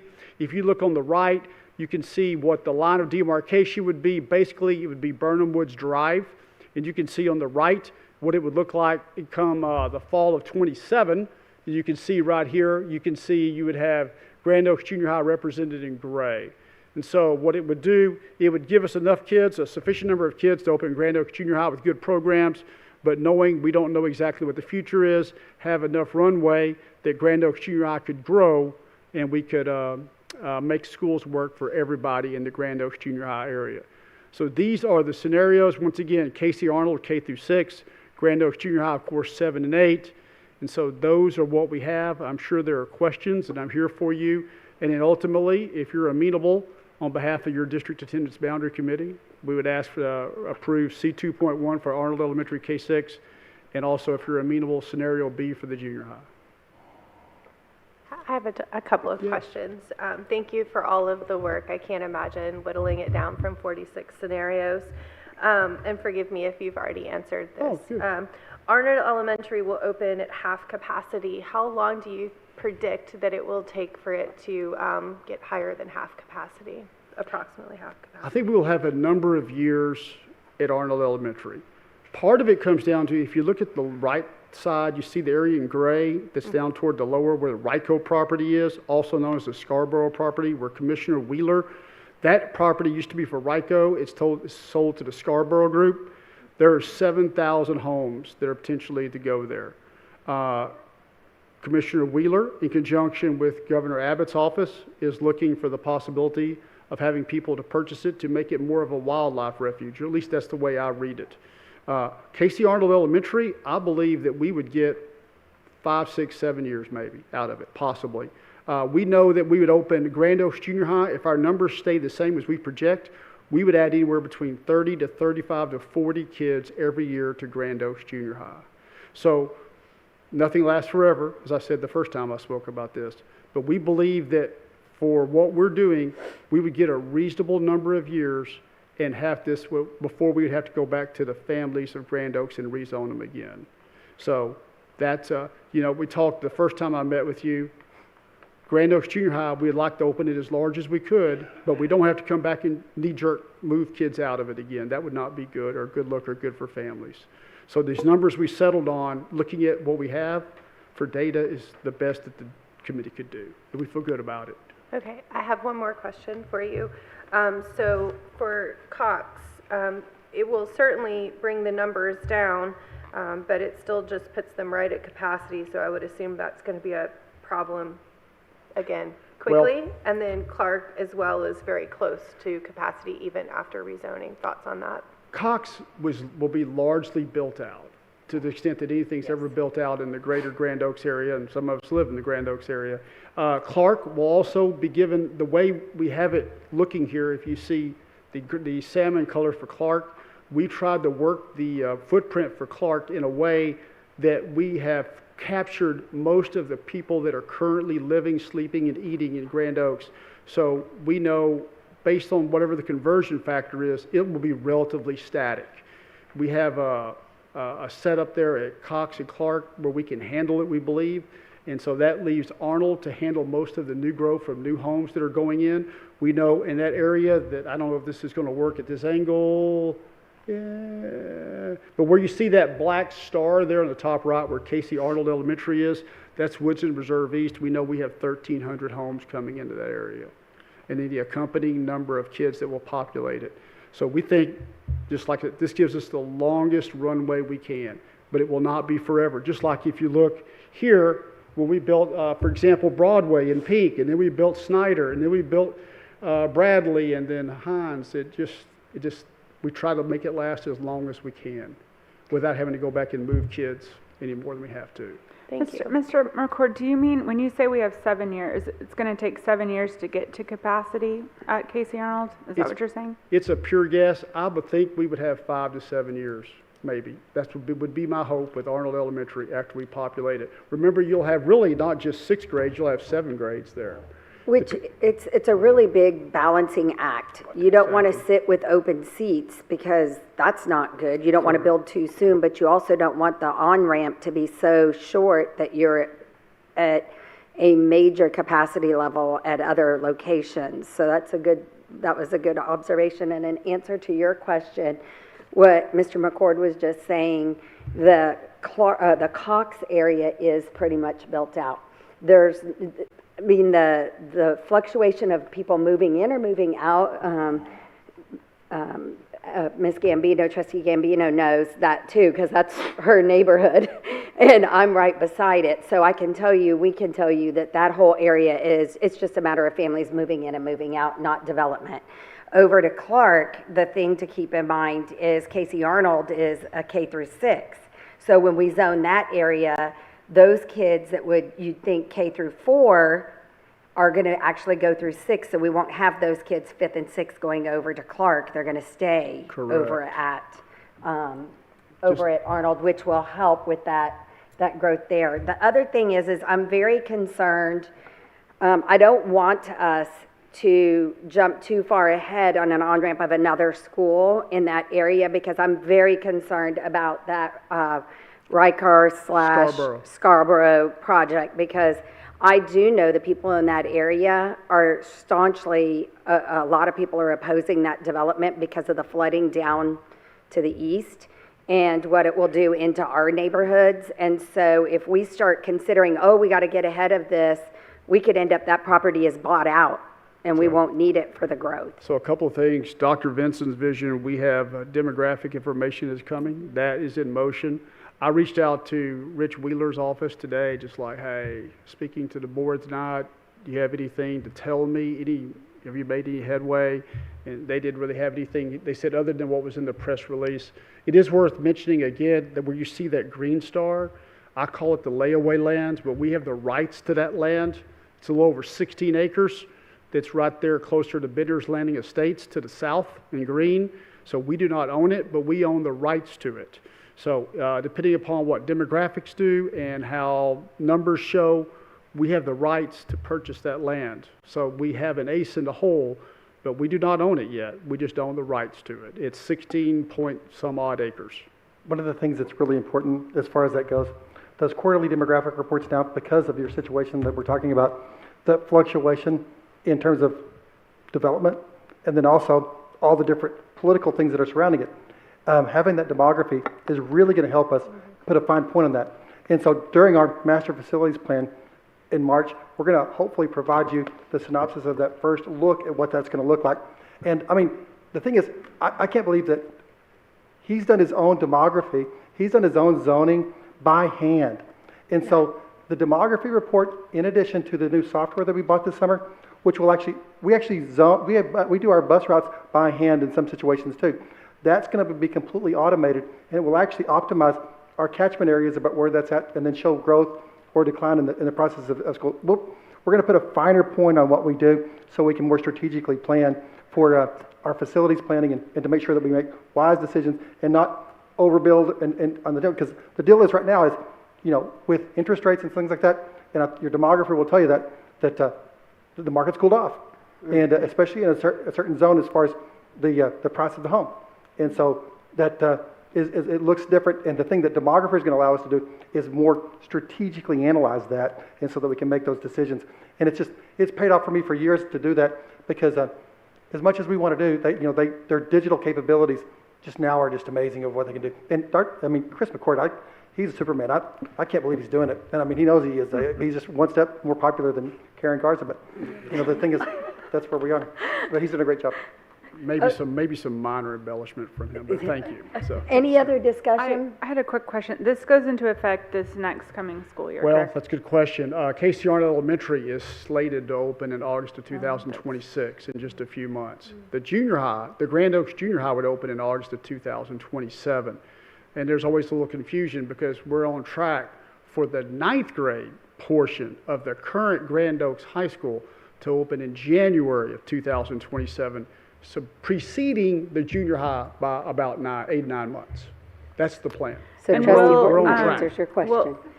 Will Clark and Cox students be afforded an opportunity to stay for this if they wanted to stay They with can the apply for transition? transfer. Or, okay. Yes. And you could say the same thing for Bradley and Hines, and everybody would be, yes. Okay. Mr. McCord's done a great job of making sure that we give as much grace to people as we can in the process. It really is well done, well thought out, to make sure we have teachers and families in mind. So just to clarify, the 7th, 8th, 9th campuses, 9th grade Grand Oaks campus and the 7th, 8th grade junior high that occupy the same footprint but just separated. Correct. Are they opening at the same time, or are you going to open that? The 9th grade opens in January of 27. So it is going to open mid-year? It will open, the 9th grade will open in January of 27. The junior high section will open in August of 27. Okay, because there's been a lot of talk community-wise, and Trustee Horton brought that last month and was asking questions, and I'm like, I've not heard about a January launch, so I'm glad you clarified that. That is the plan, and currently Ellisor is on track to make it happen. We're making good progress. I know some of you have been out there, and we saw it in the summer. It was kind of hot, but thanks for coming. I've also received questions about that. So if we could, I don't know what the communication's been like. I don't live over there anymore, but if we could just be sure we're clear in our communication as far as those opening dates and what specify to the community, because there is some confusion.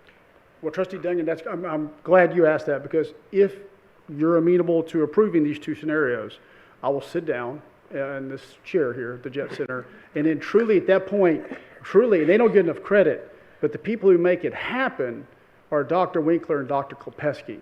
So they will take the helm of the enterprise, and they will fly us out space dock and make it work. So really, Dr. Winkler's been doing this for a long time, and I don't know enough people realize how much work she does and how much effort her team puts into it. Dr. Kopesky's going to do a great job. So that's the plan if you approve it. So kudos to them in advance. They've already been working on this preemptively in case it works out. We'll get a communications plan together with Andrew and get that information out there. Thank you. On social media. I just know there's been some confusion. It's not a lack of communication. I think it's just the process. No, the thing is that constant information kind of coming out to make sure that we're proactive with it. Great idea. Thanks. And go ahead. One last final question. Cox, how many portables do we have out there right now? It's a good question. I think we have around 7 at Cox right now. I'm flying without a net off the top of my head. It's somewhere between 5 and 7. They perennially have had portables almost since the inception of the campus there on Waterbend Cove. Okay, thank you. Yes, ma'am, that's good. And and to segue off your question, I'm hopeful, and I know the parents are hopeful in that area, that can relieve some of the stress of traffic in Waterbend Cove. It's a lot. You have 3 great campuses right there on Waterbend Cove in Burnham Woods Drive. So I was going to add, as a parent in that area, I think the relief that's going to come from York specifically. My kids are there. There's a lot of children, so I think it's definitely overdue. The one thing that I don't know necessarily, we have to get into the depth of it. So Waterbend Cove will have a reduction in the traffic. The 9th grade center and the high school, there's very limited entrances and exits, and now we're going to be adding not only a 9th grade center, but also 7th and 8th grade center, which does mean a lot more traffic in that area. So I think that is worth discussing. I don't necessarily know if a plan has been created for that, but as a parent who is constantly in that area, it is difficult. When you're kind of coming on the back side is what I'll call it, because I don't know directionally what it is, and you're entering into the student parking lot for Grand Oaks, it takes forever. So my child, actually jumps on the toll road to get to school because it's that much faster. So we're paying for her to get to school because of the traffic. That is the same road that's going to take us to the 9th grade center with 7th and 8th grade as well. So that is something I think it's worth us evaluating and discussing what's going to happen and how we're going to mitigate those issues that are bound to happen. Granted, the high school does start earlier, but nonetheless, you are sending a lot of kids into that area. And Trustee Gambino, that is something I was thinking about that earlier in conversation with Mr. McCord. I'd like to see us work more closely with the commissioner in getting maybe, I don't know if the road could be widened or what could be done to enhance that pathway, but with the sidewalks that we hope are going to be going in and things that is a heavily trafficked area that's not meant for that much traffic. So what I've been told, obviously, Woodson's Grand is already open right there by the 9th grade campus / junior high. We've been told by TxDOT they're working to extend the lane along Raleigh Fuzzle, also known as the feeder road there along 99, to extend it. That will help a lot if you're in that area. And then obviously Townsend in early of 27 is supposed to connect to Imperial Promenade. So once Townsend connects to Imperial Promenade, that will release some stress off Waterbend Cove and also Lexington and all those back roads that people use, that they find ways, because life finds a way to get to where you're going. But when Townsend opens, it will change. And we talked about this. But are we sure about that opening? They're telling us first quarter of 27. Into Rayford or just Raleigh Fuzzle to connect to where Townsend is now, all the way, so I can get there off 99's feeder road, also known as Raleigh Fuzzle. So. Well, and also you have the retail spaces that are in front of Grand Oaks that are about to open, so that's gonna definitely impact the traffic in that area also. Yes, it's coming. So. I just appreciate your efforts to work with the commissioner and whoever else you need to. We try. Hey, but to segue off that, we really, part of the demographic study, you can't overstate the importance of that, but how Rico / Scarborough goes, you will not be able to tell the history of Conroe ISD years from now without how that story ends. Because that's going to be a big part of it. Yeah. Thank you. I'd like to make a motion that we adopt, I don't know if it needs to be two separate motions, but Casey Arnold Elementary Zone and the Grand Oaks 7, 8, 9, does it need to be two motions? Or is one okay? You can put it forward as you would like as one, and they can get a second and the vote. Second. Okay. All those in favor of adopting both of the options put forward as Trustee Horton just stated, please show by the uplift of hands. Okay, motion carries in one. Thank you. Thank you, Mr. McCord.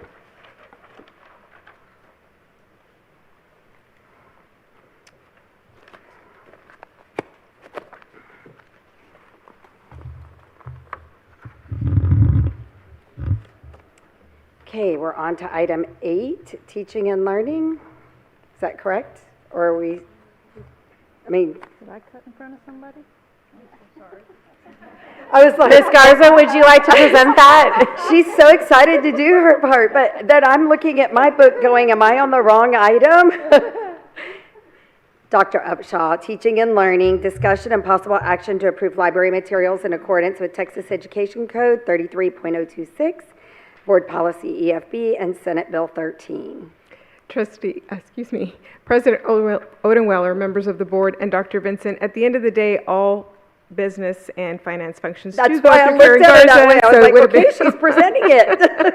Okay, we will be presenting to you our first list of September through November acquisitions of library materials. Just a reminder that the Board of Trustees required to approve all library materials, and that the list of proposed materials that we are giving to you does go through a public access review for 30 days prior to coming. So the list that we have tonight is a September through November list, and I'm here to answer any questions that you might have over this list, but we are requesting your vote to move forward. President Odenweller, I want to make sure that you knew too that, as we have stated, all of these books have appropriate ISBN numbers as dictated by the state and have those measures. So I wanted to make sure that you're aware of that, because we've asked that a couple of times as far as that goes. And y'all have seen this in the board brief from November and December, but, so y'all, when we had those processes, y'all have done a really great job of vetting them. So, good job. So per our policy, you're now giving us your attestment that you're saying that it's all good to go. I'm attesting that, yes. Okay. That's good. Any discussion? I have a quick question. Can you tell me how many books we're approving tonight? Have you Give me counted just them? a second, because I didn't do that alone. I do want to recognize Mindy Harding. She's our, where'd you go, Mindy? She's right here in the pink, our Assistant Director of Education Technology. She oversees this process and our library services. So Mindy, would you like to comment? I don't have an exact title, but there are thousands of books on this list, just because of the date range that it covers this time, from September to November. But we just received confirmation that all is well. They are all in accordance with our Yes, with they our are. recently adopted book policy. They are. And thanks for your input on this, on the selections, and then some possible ideas for additions. Because, those are really great. So we really appreciate your input on that. Thank you. Okay, seeing no other discussion, do I have a motion to accept the library materials that have been, and to approve the library materials that have been put forward this evening? So moved. Second. Okay, all those in favor show by the uplift of hands. Motion carries 7-0. Thank you, ladies. Thank you very much. And Dr. Upshaw and Ms. Harding. Now, see, I really was thinking it might have been I you because it was apologize. money stuff, so. I should have known something by all the confused looks I was getting when I was standing up here. All right, well, good evening, President Odenweller, members of the board, Dr. Vincent. It is my pleasure to recommend the Board of Trustees approval of the 2024-2025 Annual Comprehensive Financial Report, also known as the ACFR. I'd like to thank our finance staff for their efforts in the preparation of the financial statements and all of the related work that went into the audit process. There's a tremendous amount of work that goes into the preparation of this document if you've had time to look at it. And we're very fortunate that we have the staff in-house with the expertise and the commitment that are able to do this as a district, because there are many districts that have to pay an extra fee to have their ACFR prepared by their outside audit firm. So we are very fortunate that we have seasoned staff in-house that can do this work. The audit committee received an extensive report of the document last week at their meeting and voted unanimously to recommend approval to the full board. Tonight we have Sarah Roberts, our partner with our independent audit firm Weaver, is here to provide you with a brief presentation of the document and then to answer any questions that you have, and then after that we'll ask for your approval.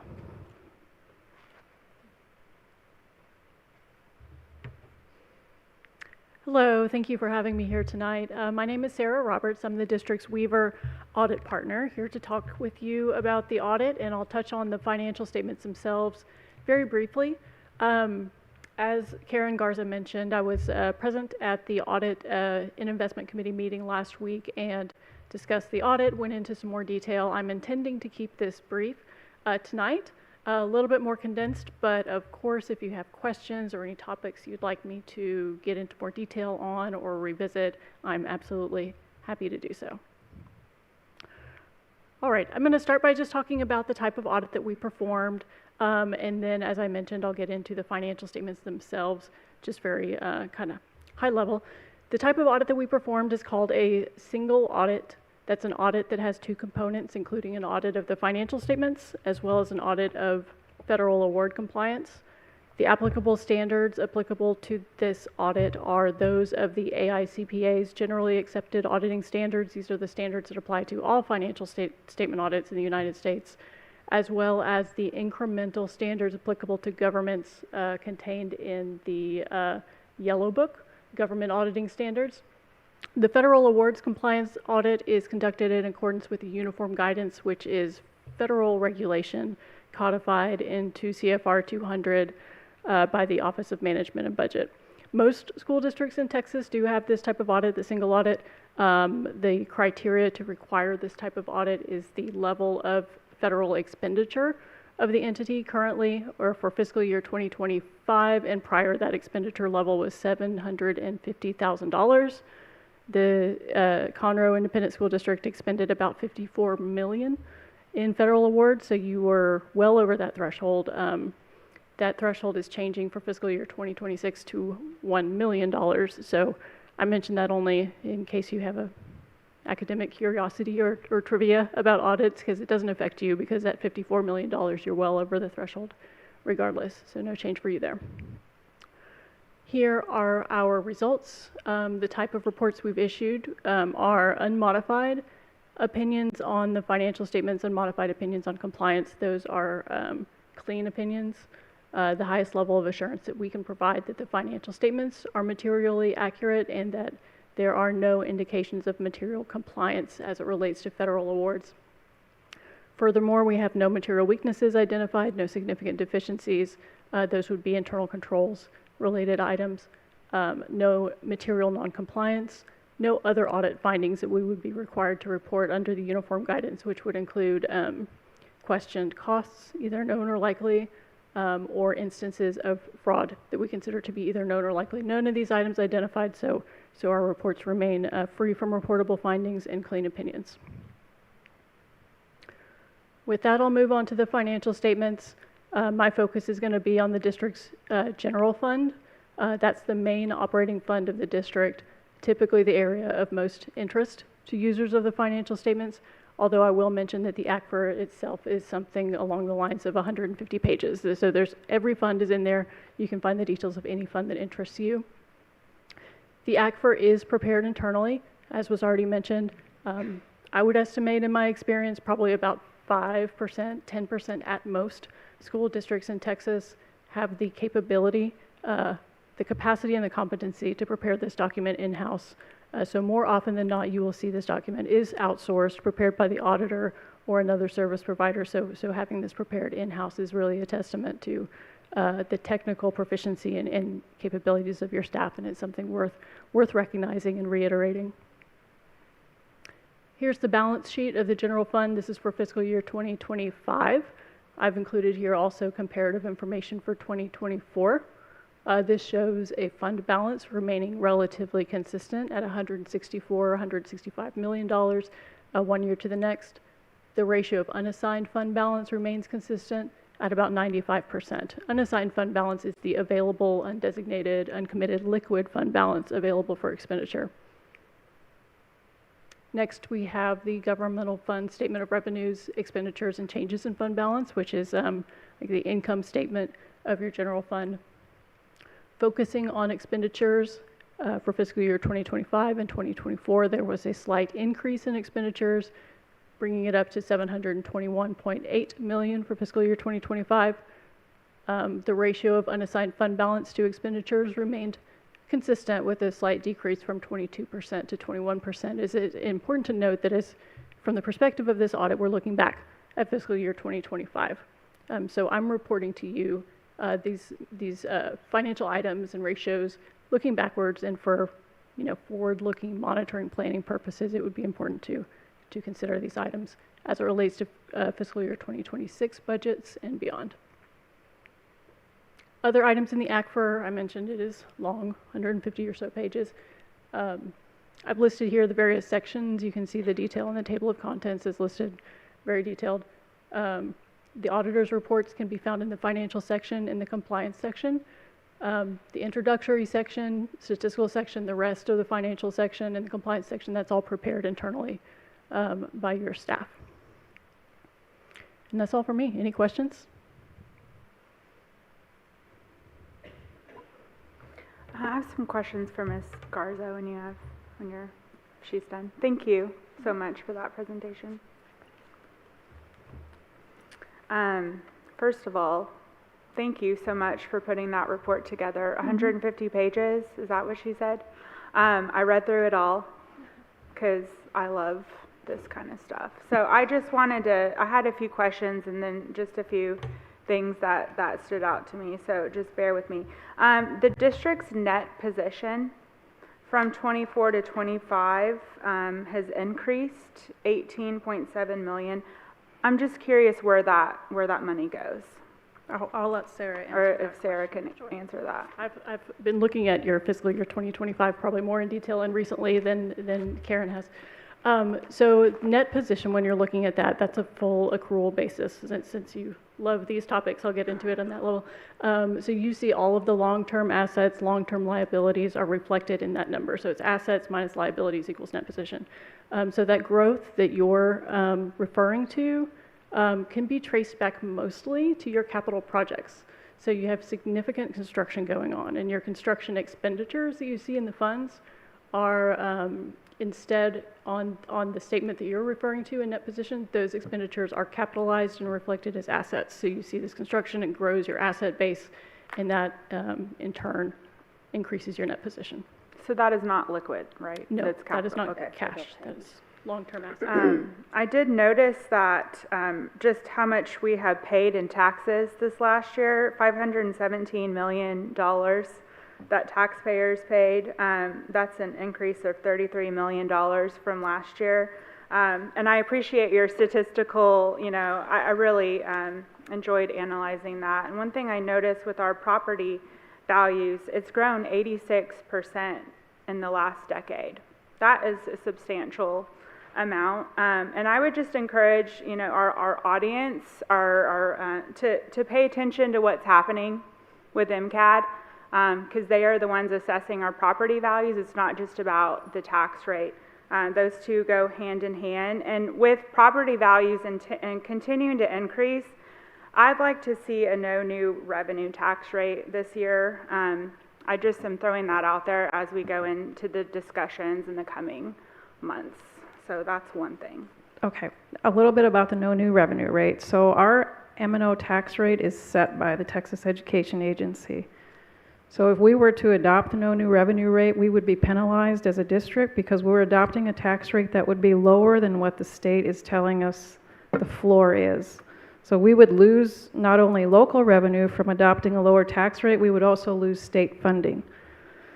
So remember, we talk about the glass, right? So our overall combined state and local fund is determined by the amount of enrollment, student attendance data. So as our property values rise, and taxes go up for taxpayers in our county because the value of their home has risen, that results in no new money for the district in terms of our general operating fund because the glass is the glass. The glass is determined by what our enrollment and attendance data is, and then who's filling the glass. So as local taxing entities are collecting more, it just means the state has to put less into the glass to get you to your entitlement.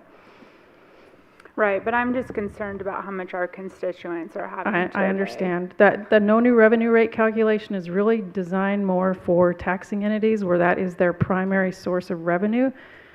It does not recognize that interaction between state funding and local property tax revenue collections. So I can map out kind of what that would look like for us next year during the adoption process of the tax rate, but we would definitely lose tens of millions of dollars if we were to adopt the no new revenue tax rate as a district. So we can do it, we just you don't want us to do it, is that what I'm Well, it would be detrimental to our budget if we were to adopt a no new revenue tax rate, yes. Okay. But even a lower tax rate, maybe not a no new revenue, but that has to be a consideration that we always give when we do adopt a tax rate based on the suggested. And the state will continue with compression as values grow. They can continue to compress that M&O tax rate, but. Yeah, it's intentionally complex, but Yes. I see your point, Trustee Dawson. Well, and the state's talking about, what's going to happen with M&O, in this next session. So a lot could change. I'm just throwing that out there. I want people to know.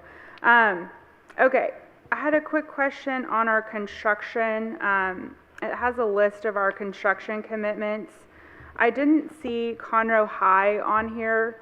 I'm not sure what our authorized contract has been with them. Is that something that that Easy would know off the top of his head?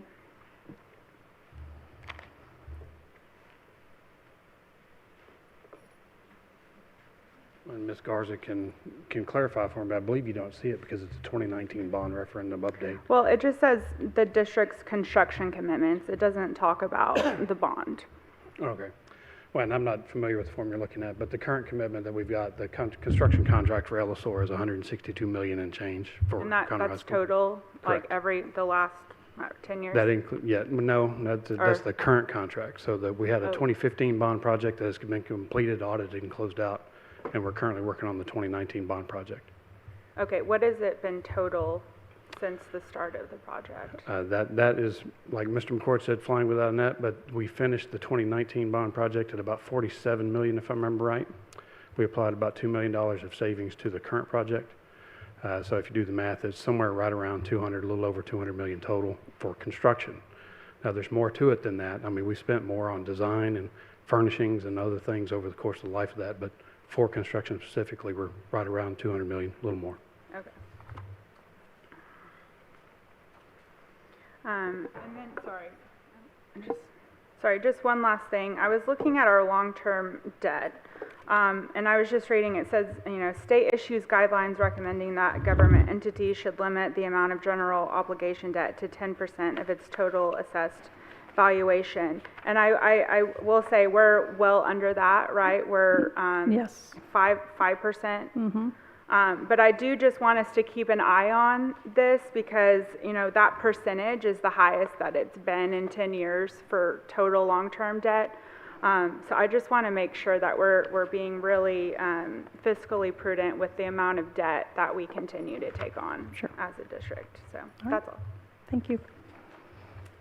Any other discussion? Any other discussion? Okay, do I have a motion to approve the 24-25 Annual Comprehensive Financial Report as presented? So moved. Do I have a second? Second. All right, all in favor, show by the uplift of hands. And the motion carries 7-0. Thank you, Ms. Garza, and your team. Thank you. Amazing.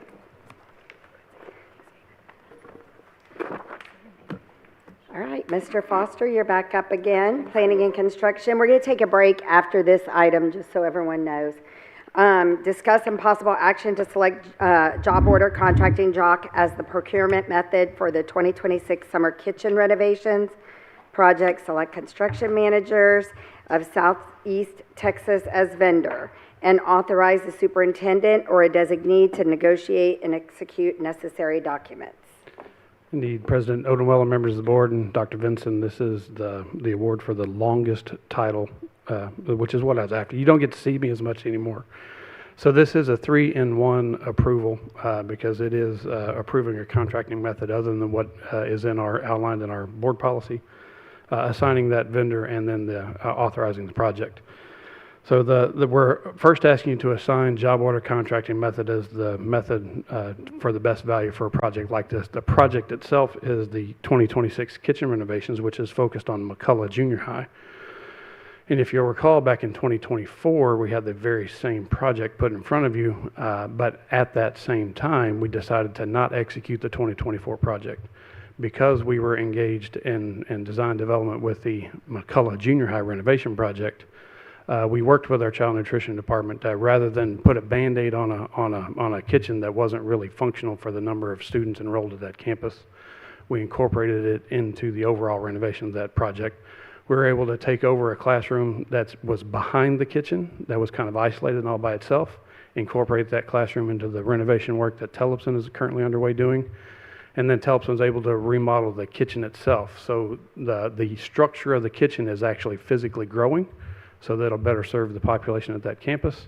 And then this job order contract is to supply the equipment and the services inside that renovation. So the purpose of this method is to bring in funds from child nutrition, which aren't normally available in our construction manager at risk contracts. So this is a vital piece to be able to finish that overall project. It allowed us to keep the project with Tellefson a little bit lower so that we can incorporate child nutrition funds at this time. Now we're ready for you to do that. Now the selected contractor was the lowest price of the 3 quotes that we solicited. The job order contract is a pool of vendors that have been competitively selected over time. They sit on the bench until we've got work ready for them to take a look at and put proposals on. And we're presenting the lowest of the 3 qualified proposals for the kitchen renovation project, the price being $1,685,000 for this equipment and its installation and the setup and getting it ready for school to start in August as that project wraps up and finishes.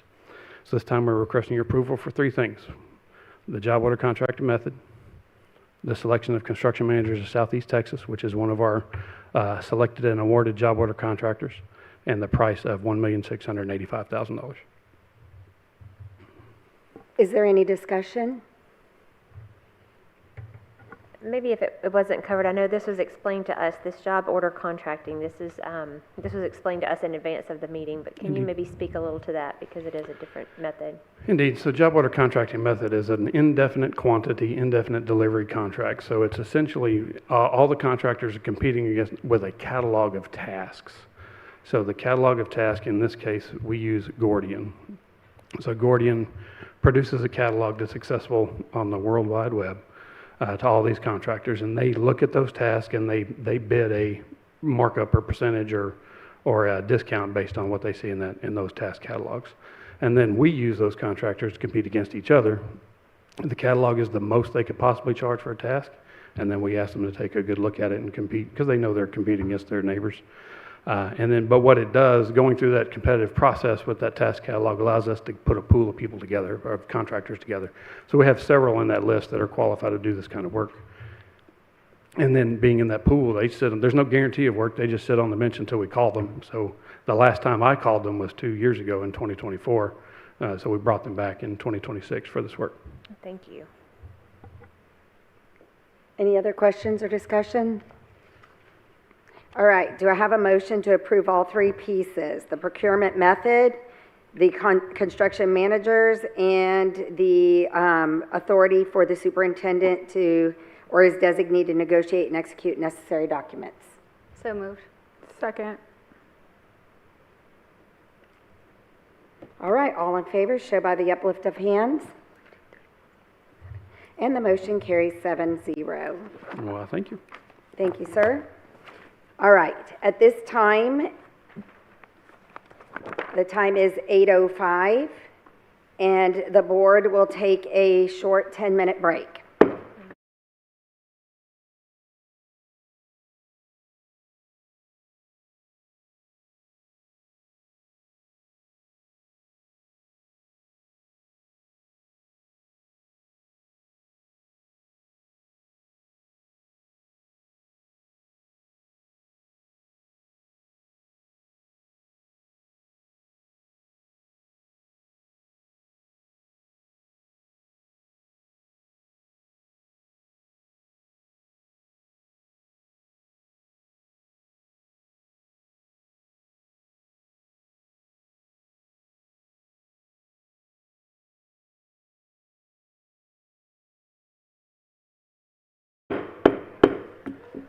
The time is 8:23 and the board is back in session. We will now discuss proposed revisions. This is board policy discussion items. We will now discuss proposed revisions to the following board policies: BBE local. We will break these down as we go forward, but BBE local, CH local, CKC local, CKE local, CL local, DGC local, EIA local, FFAC local, FFB local, and FFG local. Today's discussion is only updating the legislative language for most, and these policies might need to be revised further later down the road. Today is the first readings for these discussions only. And Ms. Ballou, would you like to get us started with policy, sorry, I got to turn to it, BBE. Board members' authority. Okay, I just want to do you want me to explain a little bit about what the policy does, or it's just really if anybody has any questions or concerns? Okay, then we will go ahead. Does anyone have any questions or concerns over the policy proposed for BBE local board members' authority?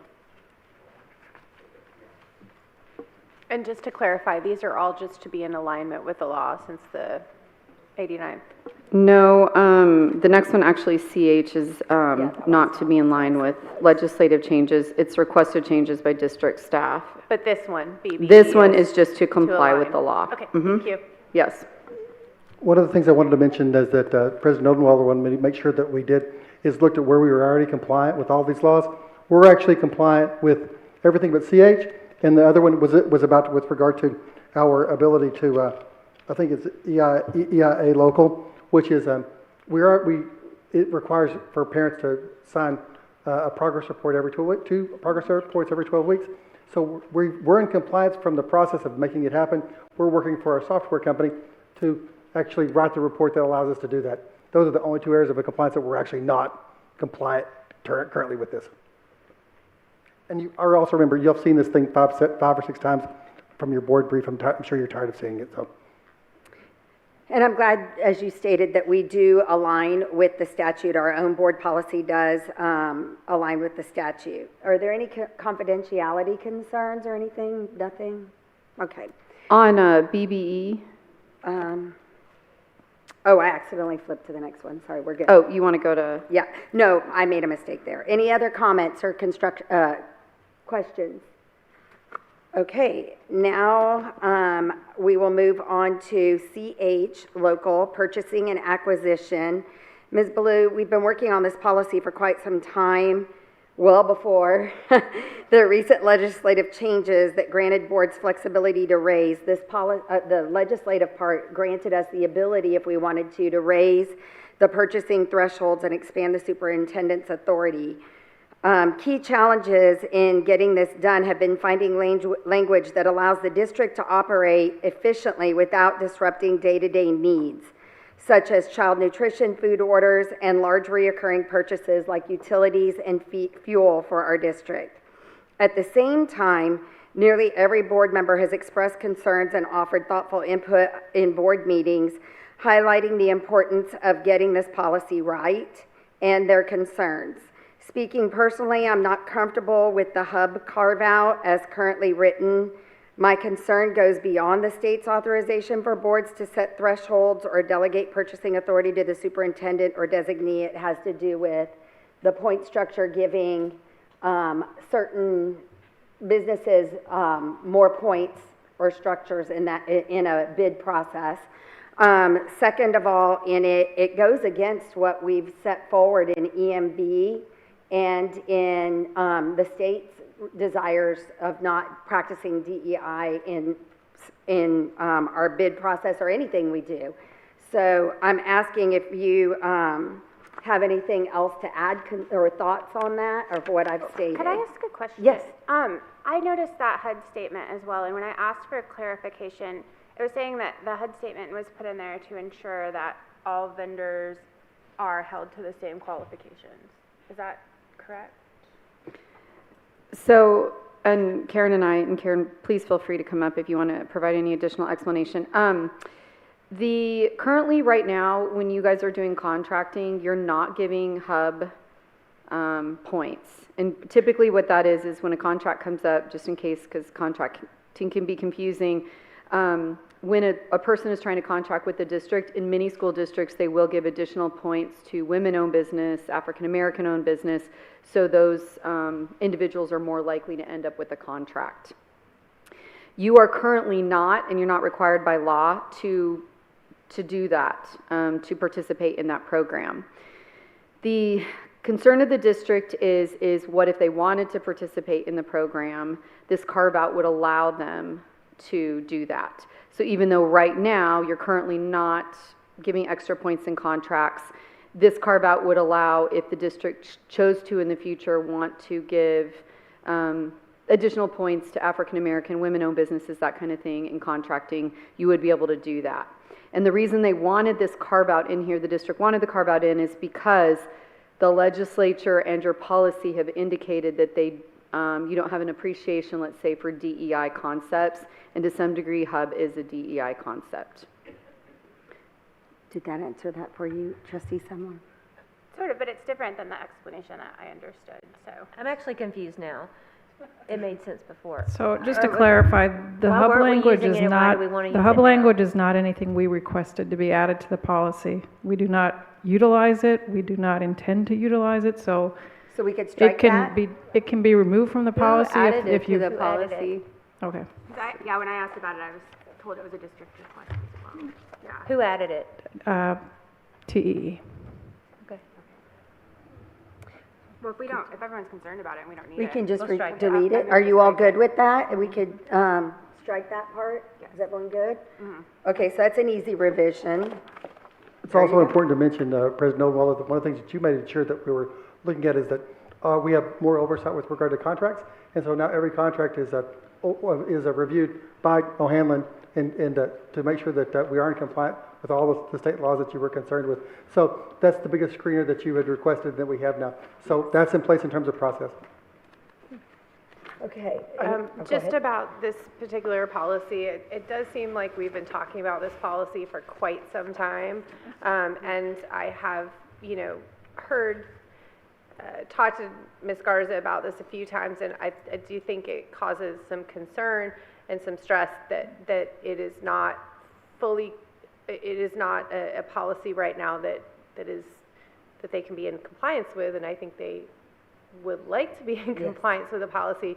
So I think as a board, it's time for us to do our due diligence and get this done on the second reading next month. I have something to add on that, but I want to give everyone a chance to speak before I give direction on that or a thought. So, Was this based on the Klein local policy, or was it Klein?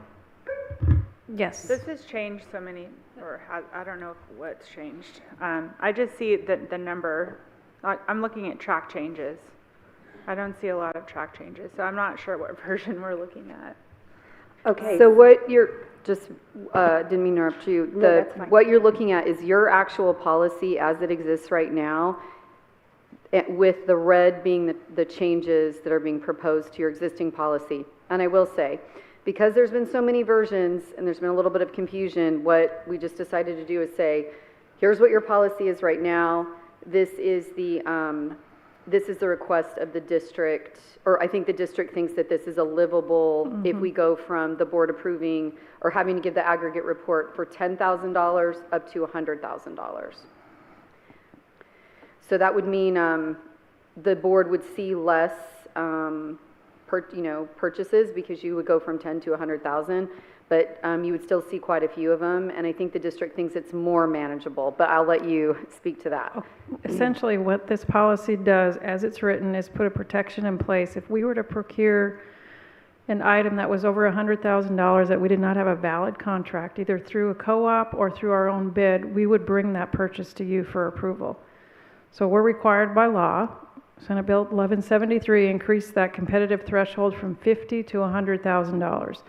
So that's our job internally. That's our director of purchasing. That's what he does. When requisitions come through, he's making sure we have a valid contract.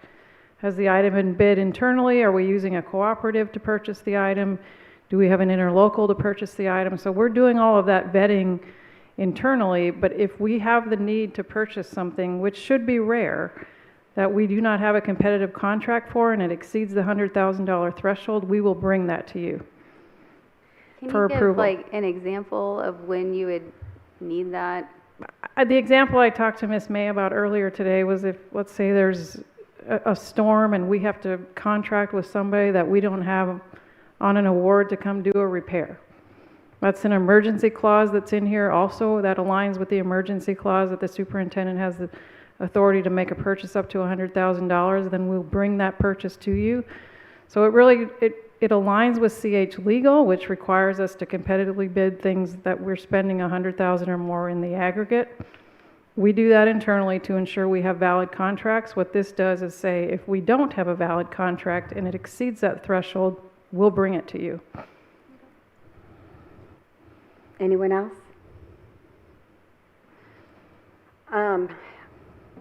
I have a recommendation that I'd just like to bring to y'all. Unless you're good with what's here, if you still want to give it some more thought.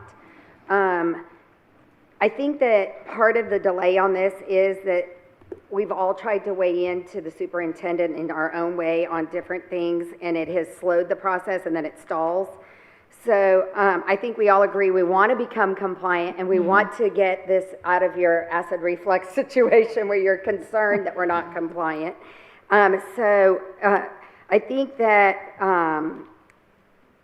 I'd like to ask if, I've heard Trustee Dawson and Trustee Semler raise concerns on this multiple times, personally and publicly.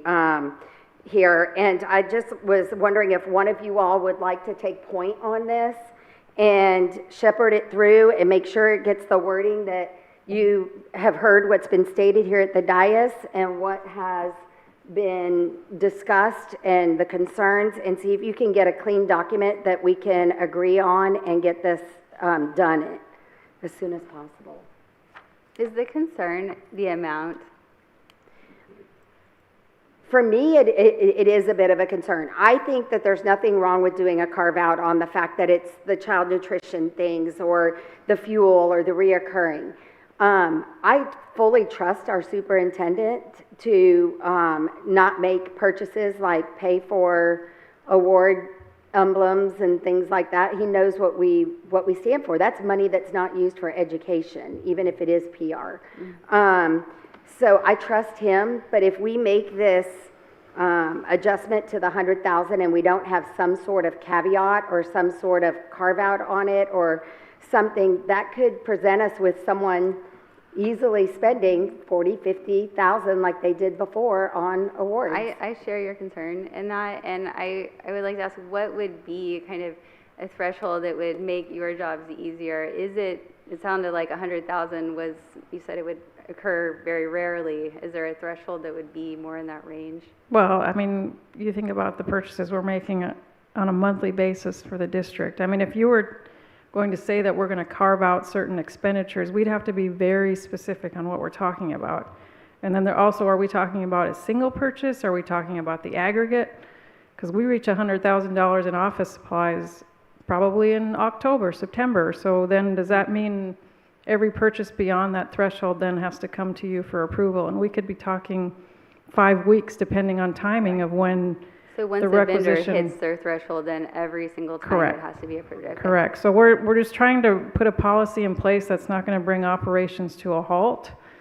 Recognizing that this is our job every day. Like we've aligned all of our policies where we're purchasing things according to EMB, and all of our contracts are being reviewed. So, like you said, I know Dr. Vincent is ultimately responsible, right? And so we have a director of purchasing that this is his job to review those contracts, review the purchases, and there's an approval process that happens before it even gets to our office from staff along the way. So it's not unusual for the policy to be written as it is. I mean, we could set a threshold. We just have to be very specific about what it is you want, and then when we're supposed to stop and wait. I really love the idea. I'm comfortable with the number personally. I think that it could potentially cost more to bring all of our operations to a halt on a regular basis, and I'm concerned about that. My only concern was the intention behind the hub statement. That's what I wanted to know about. I like the idea of having a couple of folks, and especially those who like the finance end of it, is just working with Karen and I to kind of bring it home and then bring you a proposal that you can see. I mean, if the bandwidth isn't there, I'm certainly able to talk. I just wanted to make sure that I offered it. I mean, is there anyone that would like to just, or are you all good with the not needing any more modifications to this? So just to be clear, 100,000 is the cap. That's CH legal. That is the limit for competitive procurement. We're required, if we spend in the aggregate by commodity code more than $100,000, we have to competitively procure And those previously items. it was 50,000, It was right? 50,000 Okay, prior so to we're this just- session. We're basically This is doubling. This is a state law, right? The 100,000? No, it gave us the opportunity to increase it to our superintendent, right? This is in Texas Education Code 44.031, that And the we're competitive increasing it because procurement of method is this opportunity. $100,000. Okay. So I think it's important to look at all the things Karen just brought up is we already live at a level that's above the compliance. To your point, are there questionable purchases? But I really think what's happened is through your policy development, you're putting the guardrails in place to make sure that those are in line with the values of Conroe ISD. So this is one of those situations where I think all we're asking for is the 100,000 just puts it in line with legal. The other part we're saying is entrust that by the time it gets to purchasing, we're just going to follow the procurement law. All of this stuff on the back end that you're challenging Dr. Vincent with and that he's doing such an amazing job with, that's the piece that happens before it even gets put in the requisition. So for example, if you've got Easy's project today, there was a cap in I think, I'm sorry, it's not education code, but anyways, there's a $500,000 cap. We can't move forward with a JOC program, with a JOC purchase over $500,000 without your approval. That's a guardrail that's in place. So even though JOC is a compliant method for the purchasing of that construction program, that guardrail is set in place by no, it's not education code, I'm sorry, state. I'm looking at her for a lifeline, but anyways, I'm looking at her for a lifeline. It's okay. But it does, it's not in education code. It goes into another state code that says here, you have to have a board of trustees, board of directors to approve anything that's over $500,000. So. And I want to make sure that Trustee Dawson's question is correctly answered. I was under the impression that the new legislation permits but does not require us to increase the superintendent's amount. I think we're conflating a couple different things, and because I want to make sure you guys are really clear about it. The concern has been, I think in the past, is that sometimes purchases were being made that you guys did not think were consistent with your values. And so one way to make sure every purchase is consistent with your values is for you guys to review every single purchase. And essentially, if you set a limit of $10,000, you're reviewing every single thing. A lot of purchase. I mean, at one point I was like, to actually comply with this, you might have to have a board meeting every day and look at every single invoice. Okay, so that's kind of on the extreme end. We're going to approve every single purchase that happens here. Another thing you could do is say, we're going to say that, let's say, fruit and paper and other things we don't have to look at, but maybe there are some purchases you do want to look at. Maybe you want to look at who's training your teachers, or, so there might be some specific things that you say, go do what you can, Karen, but on these very specific things, even if it's $1 being spent, we would like to see it. That's another policy option you could do. What this is saying is, until you get $100,000 of uncontracted, she doesn't have to come to you. So that could result in the situation that some of you have expressed a concern about, which is we have a vendor that we're spending with that we wish was not happening. What they're saying, though, is they think guardrails are already in place because you already have EMB and some other things that are preventing it. Another thing we could put in this policy draft that has been in previous drafts is they won't make any policy, or they will not make any purchase that violates EMB or violates. They're already not doing that, but it could just. That's what I was hoping it would be. And so that's another thing we could do. Yeah, that's not the intent of this policy. Yeah, is that it's in line with our other policy. That's really the bottom line. So we could add language that says they will not make any purchases that violate EMB, EFA, EBA, or I'm probably getting and I think they're willing to do that because we're already doing that because all contracts are already being reviewed and purchases. Is it in other policies that basically state the same thing? Yeah. Is it redundant to add that to this? It is redundant, but if you guys feel like it will make it very clear, I don't think there's any objection on their end because they already are complying with that. Did you say that, just referring to the JOC example, that anything over 500,000? Yes, ma'am. You automatically would bring? No, anything over 500,000, there is a stop. So it cannot, so JOC has limits, right? Because if the construction project is too large, we should really as a district be going out for bid. JOC may not be the right method for the procurement of something like that. The example tonight is a very good example, but stated in that, and I wish I would have that in front of me, I'm sorry, I'm a little embarrassed, but there is one of the provisions is that you can't issue a purchase order over 500,000 without your governing board's approval. Well, if that's the case, why don't we change it to 500,000?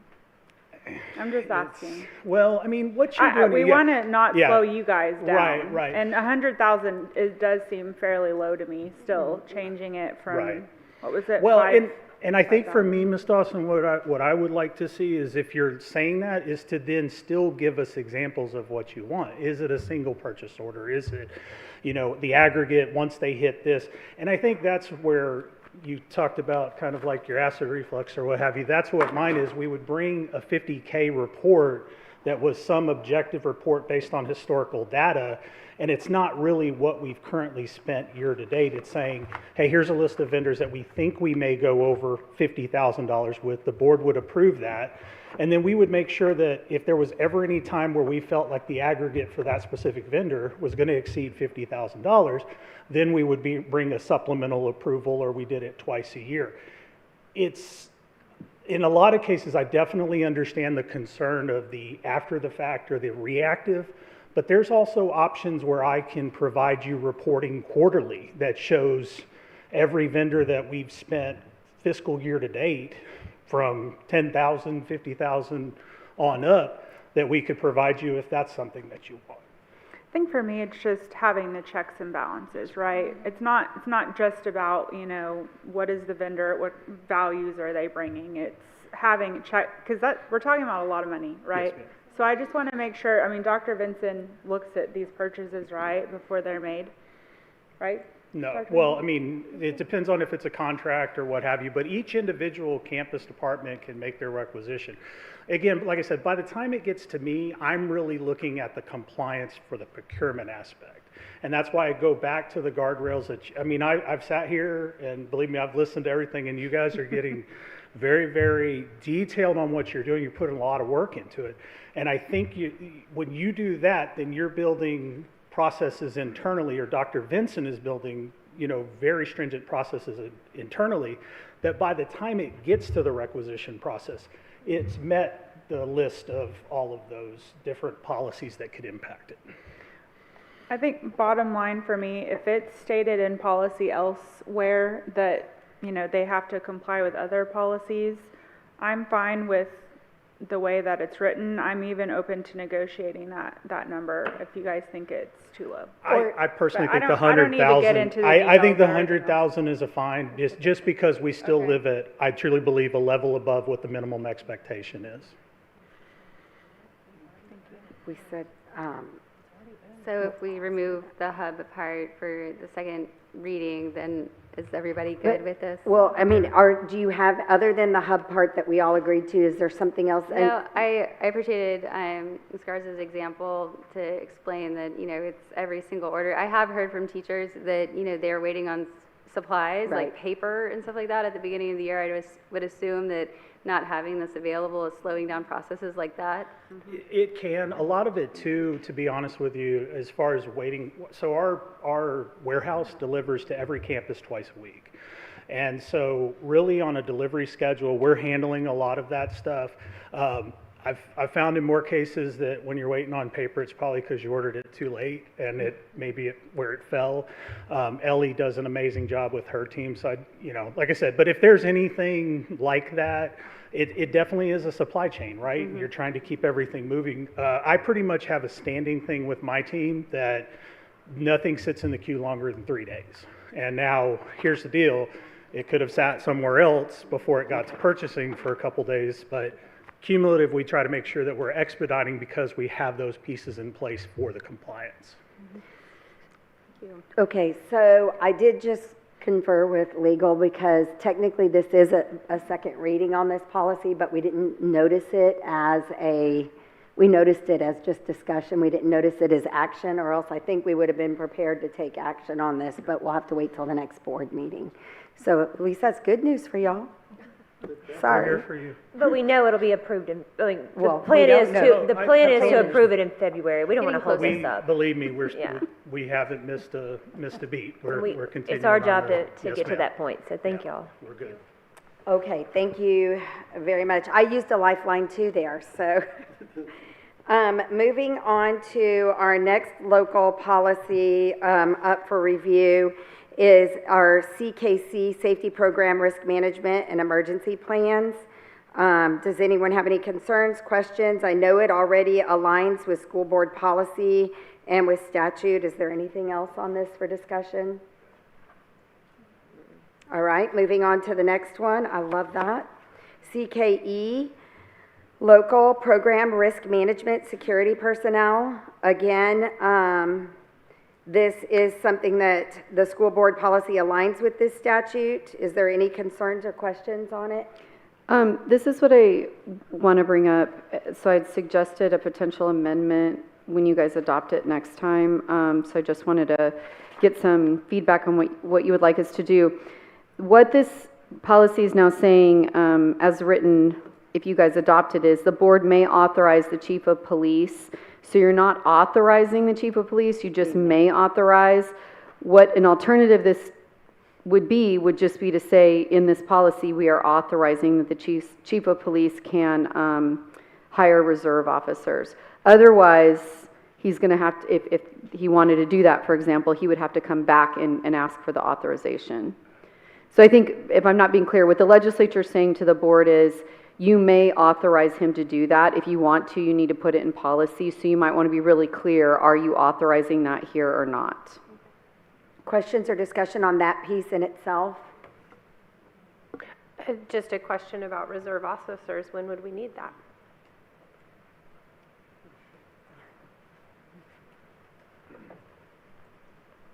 Was the question, would we do that? When would we need reserve officers? So traditionally, police departments have used reserve, and we were unable to hire reserve officers until this legislation came out. City police departments would often use reserve police officers for large events, large fairs, county fairs, things like that, where they needed a tremendous number of additional people. As far as for a daily usage on campuses and within the department, it's probably not something that we would use, but it could be something that down the road we would want to entertain, if that helps. It does, thank you. Mm-hmm. Okay, any other questions related to just that piece of possibly making the amendment to this policy of authorizing the chief of police to use reserve officers? I'm good with that amendment. I am as well. So you guys would be interested in, it sounds like that's okay. So then he'd be able to hire reserve officers without coming to the board to ask permission first. If you make that amendment. Okay, so next time around, we'll look to you guys, one of you to make that amendment. Okay, perfect. Okay, so now, are there any other questions or concerns regarding CKE? You're saying next time, so this serves as the first reading. If we make that adjustment between now and next reading? Yeah, so between now and at next reading, because you guys have laid this out, then when we come back with this same exact policy, we'll ask somebody, or maybe one of you will volunteer to just amend, and we'll provide you that motion and that language, and it will probably just amend to say the board authorizes the chief of police to be able to hire reserve officers. You would do that at the February meeting. But because the policy will be written as such, right? I think it will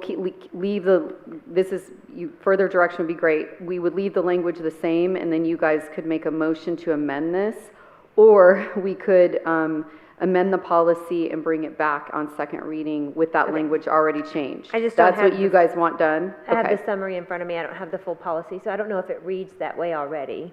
You're saying amend? Right now, it does not read where the chief of police right now cannot hire, even if you pass this policy as written, he cannot hire reserve officers unless he comes back to you and asks for permission.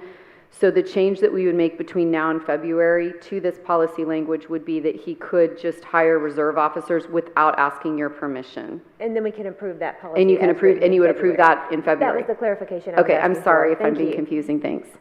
Thank you. Okay, so I think that you just got an answer from everyone that to go ahead and make the amendment, and then we'll bring it back next reading for a vote. Any other questions on it before we move on? Okay, moving on to CL Local Buildings, Grounds, and Equipment Management. Okay, God bless you. I did have a question about this one. Is it a new bathroom policy? Ms. Blue, could you maybe give a summary of the changes that were driven by legislation, Senate Bill 8? Yes. Go ahead. Okay, so Senate Bill 8 is commonly referred to as the bathroom bill. What it essentially says is that individuals will use the bathroom of their biological sex on all school property. A couple things that you have added that are in addition to the law in the policy as presented here are that it applies to all extracurricular activities. So the law actually just applies to sports, but your policy is applying the bathroom requirements to all extracurricular activities. And then another thing that you guys are doing that is a little bit beyond the law is you're saying that it's the sex of the person on their birth certificate around the time of birth, and that's not in the law. But that is consistent with some of your other policies that say we use the birth certificate of the person to determine their biological sex. Correct, that's just for clarification. Yeah. For the reader, right? Yeah, I think it's also, with a lot going on, what's birth certificate do we use and at what time? And it will be the birth certificate that you were born with and not one that was altered subsequently for some reason. Thank you. Did we pass a similar policy last year? Where was it? I tried to look in our policy manual to compare the two, and I couldn't find it anywhere. I'm sorry, I'm not advised. I do know that in EMB there are provisions that have to do with subject persons and, but I'm not sure if you passed a similar one last year. It should have been CL, and we did pass it. I'm almost positive it was in June. It was like a paragraph, it wasn't very long. This one's CL though. But if my memory serves me correctly, it was EMB. We made reference to the birth certificate in EMB, at least for conversation's Yeah, sake. for EMB, okay. Yeah, because I was looking in CL right now for our local policy, and I couldn't find it anywhere. Oh, here's local. Okay, now it popped up. But yeah, this is about pest management. That's not it. I couldn't find it. I wanted to compare the two. Okay, good thing on that, good questions, and the thing on that, Trustee Semler, is we still can address some of those over the next month. You can bring them to Ms. Ballou or Dr. Vincent, well, preferably to Ms. Ballou because we're trying to alleviate this off his plate, but so we can focus on education outcomes. But anyway, we're not voting on this tonight. We can further get information, and if we need to make any modifications, we can. Okay. Anyone else? I do think we need to look at CL because maybe I'm mistaken, but I thought in June we had one, but I couldn't find it either. So anyway, we'll go back and look. Yeah, I'll definitely go back and look. I even looked in my board books and I couldn't find it. I'll go back and look and make sure we don't have a similar policy, or you guys don't have a similar policy out there. This one is much longer. This one was also passed, just so you know, it was passed during the, I think, second called legislative. So it was actually after it's been, I think there could have been changes. Okay. My point is there could have been further legislative changes even since June that necessitated that. Okay, is everyone ready to move on to the next policy item? Am I moving? Okay, we're good. Can I make one more point? Yes. I think it's really important that we locate the old one and make sure to compare because we don't want conflicting policies floating around. Exactly. I'm looking at it now. Yeah. I have it. Okay, so DGC local employee rights and privileges and immunity. I know that our current board policy aligns with the statute. I'm just checking to see if there's any questions or concerns on this one. Okay, moving on to EIA local, academic achievement, grading progress reports to parents. We generally comply with the statute, but do you have anything you want to add, Ms. Ballou? No, I mean, I think the reason, I'll just let you know the legislative intent, a lot of times districts were, and I think yours was, putting a lot of information online on how students were doing. It's just that it wasn't clear that parents were always seeing it. And even with my own daughter, I know I go on the portal and I'm not always, seeing everything that's happening to them academically. So what the legislature wanted to do is make sure that the parent was literally signing so that it was very clear that the parent was seeing that academic data every 12 weeks. And that's referencing what I mentioned earlier, that we're making that happen digitally with PowerSchool. Yes. Perfect. Anything else on that one?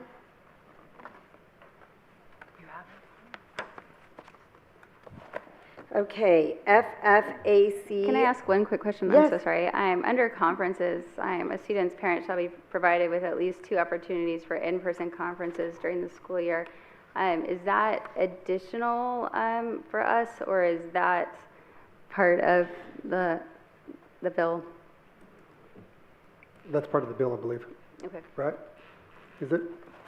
I don't think the bill says that you have to provide 2 conferences per year. That is something that you guys are requiring. The bill just says that you will provide conferences between parents and teachers, and then you guys are putting in that should happen every 2. That, to me, seems like it could, cause some scheduling conflicts. Was it recommended by T, or, if a parent wants a conference, usually they're granted a conference? Okay, I think it's the law. I but think it's don't know. law. I think it says that the provisions of Senate Bill 12 indicates that the students, that parents must now be offered at least 2 opportunities for the conference. I think that is part of it, and intent was like maybe 1 per. Well, no, I understand it's part of the Yeah. law. I just wanted to make sure it wasn't, an additional restriction. I think what we can do is look if, because what your policy is saying is the student's parents shall be provided 2 opportunities, and I can just verify between now and then that that's the law and that it's not going beyond the law with the 2 opportunities. Okay, anything else? Can I ask a new microphone? Yes, ma'am. Can I ask just a general question? We used to have a hard copy of our policy manuals to track change. Are we still doing that? Do we have a hard copy of the policy manual where we can track the changes and when things have been changed? I don't think that we have one now, but that's, but we can check into that as far as that goes, with all the transition. So, yeah, we can definitely check into that. There was one before, and I'm actually not even sure where it's housed, so that's a good question. Yeah. It was supposed to be the one that, but there was so much in the transition that we didn't get, or that we don't know where it is, and so we'll have to follow Just up on it. FYI, I found the CL policy that we passed. It was never put on our website. I'm not sure why. That's what I was asking. But then we'll know what we do have it. I just sent it to Miss Ballou to look at. Thanks, Trustee Dawson. It's helpful.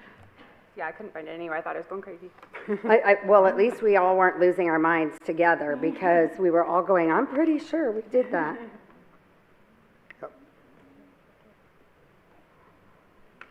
Okay. Moving to, I think I have not gone past this, FFAC, Local Wellness and Health Services Medical Treatment. This one, we align with the board policy, the legislative, but the question was, should we consider adding an unexpired? Would you like to explain that? It's just that the policies provided by T didn't include that unexpired language, so if you wanted to completely align your policy to the law, you guys would make an amendment between now and February to include unexpired. The pill bottle also has to be unexpired. I think that's reasonable. Because that's required by law, yeah. I think that's reasonable. Anyone opposed to that modification or amendment? I would like to make sure we avoid any changes that seem minor that cause some kind of crazy issue. At least I know in the past, when it comes to prescription medication at school, small changes we've made have created a ruckus. So as long as we don't foresee any changes or any issues. It's the law, right, that we have to have that? Is it the law? The thing is there was a law passed that was very restrictive, and then there was such an overreach that we couldn't provide any help to anyone. Yeah. And so then there was an adjustment made to provide provisions that allowed you to give your kid a Band-Aid. And so somewhere between really strict and practical is where we need to be. And then we'll make sure that's the case. I just don't want any unintended consequences. Amen. By putting the word unexpired in? I mean, that's what I'm looking at, Dr. Vincent. Yeah. Okay, just double No, check unexpired that. is yeah, that's value. Okay. Okay. Anything else on this? All right, next item is FFB, Local Student Welfare Crisis Intervention. So on this one, I have the notes that the policy goes beyond statute by requiring that certain individuals serve as threat assessment teams, and that if we do that, that we might be not giving the district enough flexibility. Well, the thing is that the law was pretty clear as far as what you had as far as threat assessment teams, as far as House Bill 6. And so the Senate was very clear that they wanted to make sure that there was one threat assessment team per campus. And so when we tried to make that provision, there wasn't any room for wiggle room. And I talked to Senator Creighton quite a bit about this. But I mean, the thing is, they stand pretty firm about that process. And so that's the law as it stands. And so, you know, it's pretty clear about, you know, the provisions they want us to have. And so we're just going to be compliant with the law as it relates. Okay, so you're good with the way it is written, only in the sense that we don't really have much choice? No, I mean, unless Kara can say something differently, I think they were just pretty strict about what they say.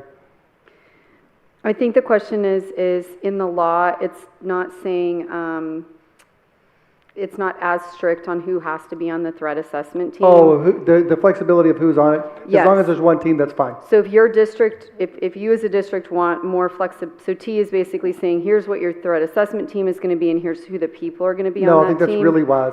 Yeah, so I was like, if you want to remove that so you have a little more flexibility, we can do that. I personally would like it to be more flexible for the campuses as long as we have a team per campus. Yeah, the thing is we have a structure about what we expect. And so the thing is that there might be somebody where you want to add somebody, counseling services, crisis services, and those kind of things. This gives you that flexibility. It's a good thing. Didn't we just approve FFB? We did. I added the changes that the parent be notified, and that was this summer. So I'm confused because I thought it was brought up to compliance when it was approved. So this red line, this is all would make it compliant to the law, but it wasn't brought up when we asked to be compliant. Is that right? I wasn't aware that it was asked to be compliant. I just knew that we were adding your parent notification. No, I asked for compliance, but I guess we missed this part. Or was it done in the special session? I'm not sure. I think that was done during the regular session, but what we can do is we can go back and look at what our previous policy is and make sure that it's compliant with what we were doing ahead. Maybe there doesn't need to be a change. All right, so good points there on allowing the flexibility amendment and making sure that the changes are there. I was going to say that, just real quick, I did look it up, and it is offer those 2 conferences per year. That's in the law, and so the policy is just being made consistent with the law way back on on the policy that's dealing with that issue. Thank you. Okay, anything else? Okay, FFG local, student welfare, child abuse, and neglect. Can we go back? To which one? Just so I know. To FFB. Okay. I just started looking at our FFB that we have on the website under local policy, and it does look almost identical to the one we're discussing. So I think we definitely need to review and make sure that we aren't just approving the same policy again. Yeah. Thank you. Agreed. I think that's the case. Okay, moving, are we good now? Okay, yes, ma'am. FFG local, student welfare, child abuse, and neglect.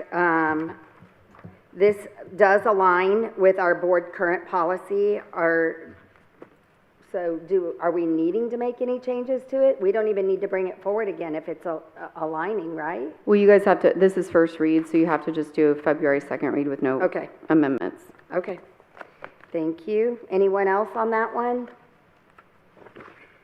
All right, so that brings us now to our closed session point. It's 9:08, and the board will move to closed session as authorized by the Texas Open Meetings Act, Texas Government Code 551.071 and 551.076 to discuss the items listed on the agenda. All final votes, actions, or decisions will be taken in open session. We are now in closed session.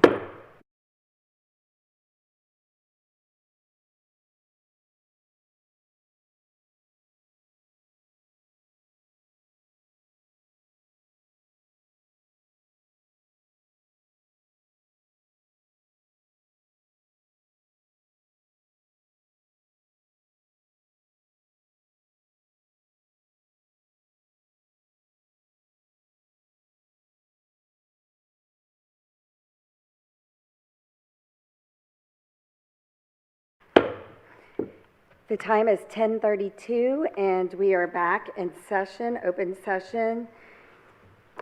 We are now on to action from closed session. Item A, discuss and possible action on the written challenge to the library material, I Am Billie Jean King by Brad Meltzer. Dr. Landry. Madam President, trustees, Dr. Vinson.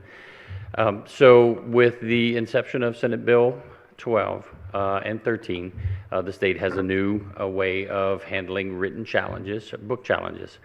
We have received our first one, the I Am Billie Jean King biography by Brad Meltzer. According to law, the board would need to take action on the challenge 90 days at the first regularly scheduled board meeting 90 days after we receive the challenge. The challenge was received in October, so that puts us at this point.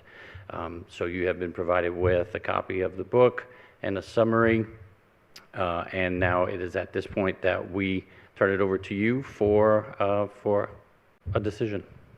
Thank you, Dr. Landry. We appreciate it. Do we have any? Oh, I'm sorry, I turned it off. Thank you, Dr. Landry. We appreciate this update. Is there any discussion regarding this topic?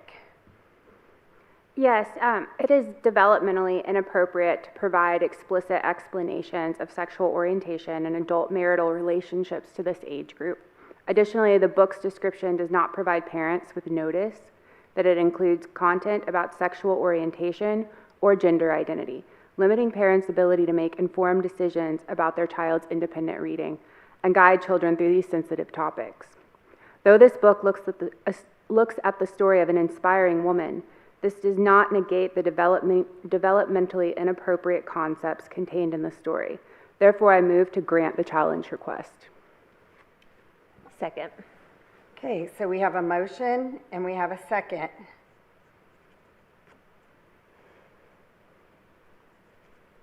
All those in favor of the motion to grant the request, show by the uplift of hands. And the motion carries 7-0. Okay, moving on to the next item under action from closed session. Discuss and possible action to establish the date for a public hearing on the petition for detachment and annexation. Just for the public's notice, a petition was circulated to the board or brought to the board in a desire for a section of Conroe ISD to be detached, and then they wanted it to be annexed into the Montgomery ISD school district. They followed their procedures. There's a hearing scheduled on February 17th, I believe, for Montgomery ISD at their board meeting for their hearing on this. We are required to host or hold a hearing on this matter as well. And therefore, our meeting, that's where we are at this point. So is there any discussion on this, trustees? Madam President. Wait, are there any discussion? Okay, go ahead. I do have a motion to move. I move to establish March 3rd, 2026 as the date for the hearing regarding the detachment and annexation of certain Conroe ISD property.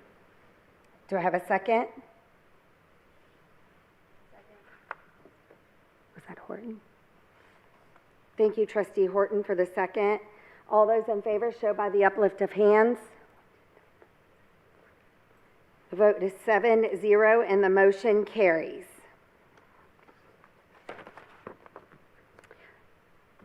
I know we have one item for the February agenda already that's been requested. Are there any other requests from trustees regarding the February agenda items?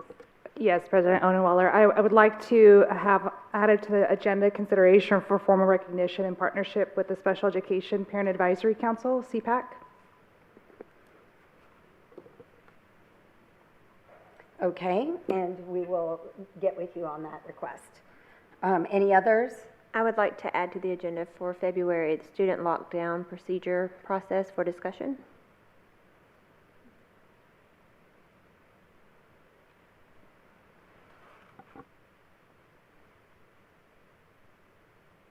Okay, anything else? All right, hearing no further business, this meeting is adjourned, and the time is 10:37.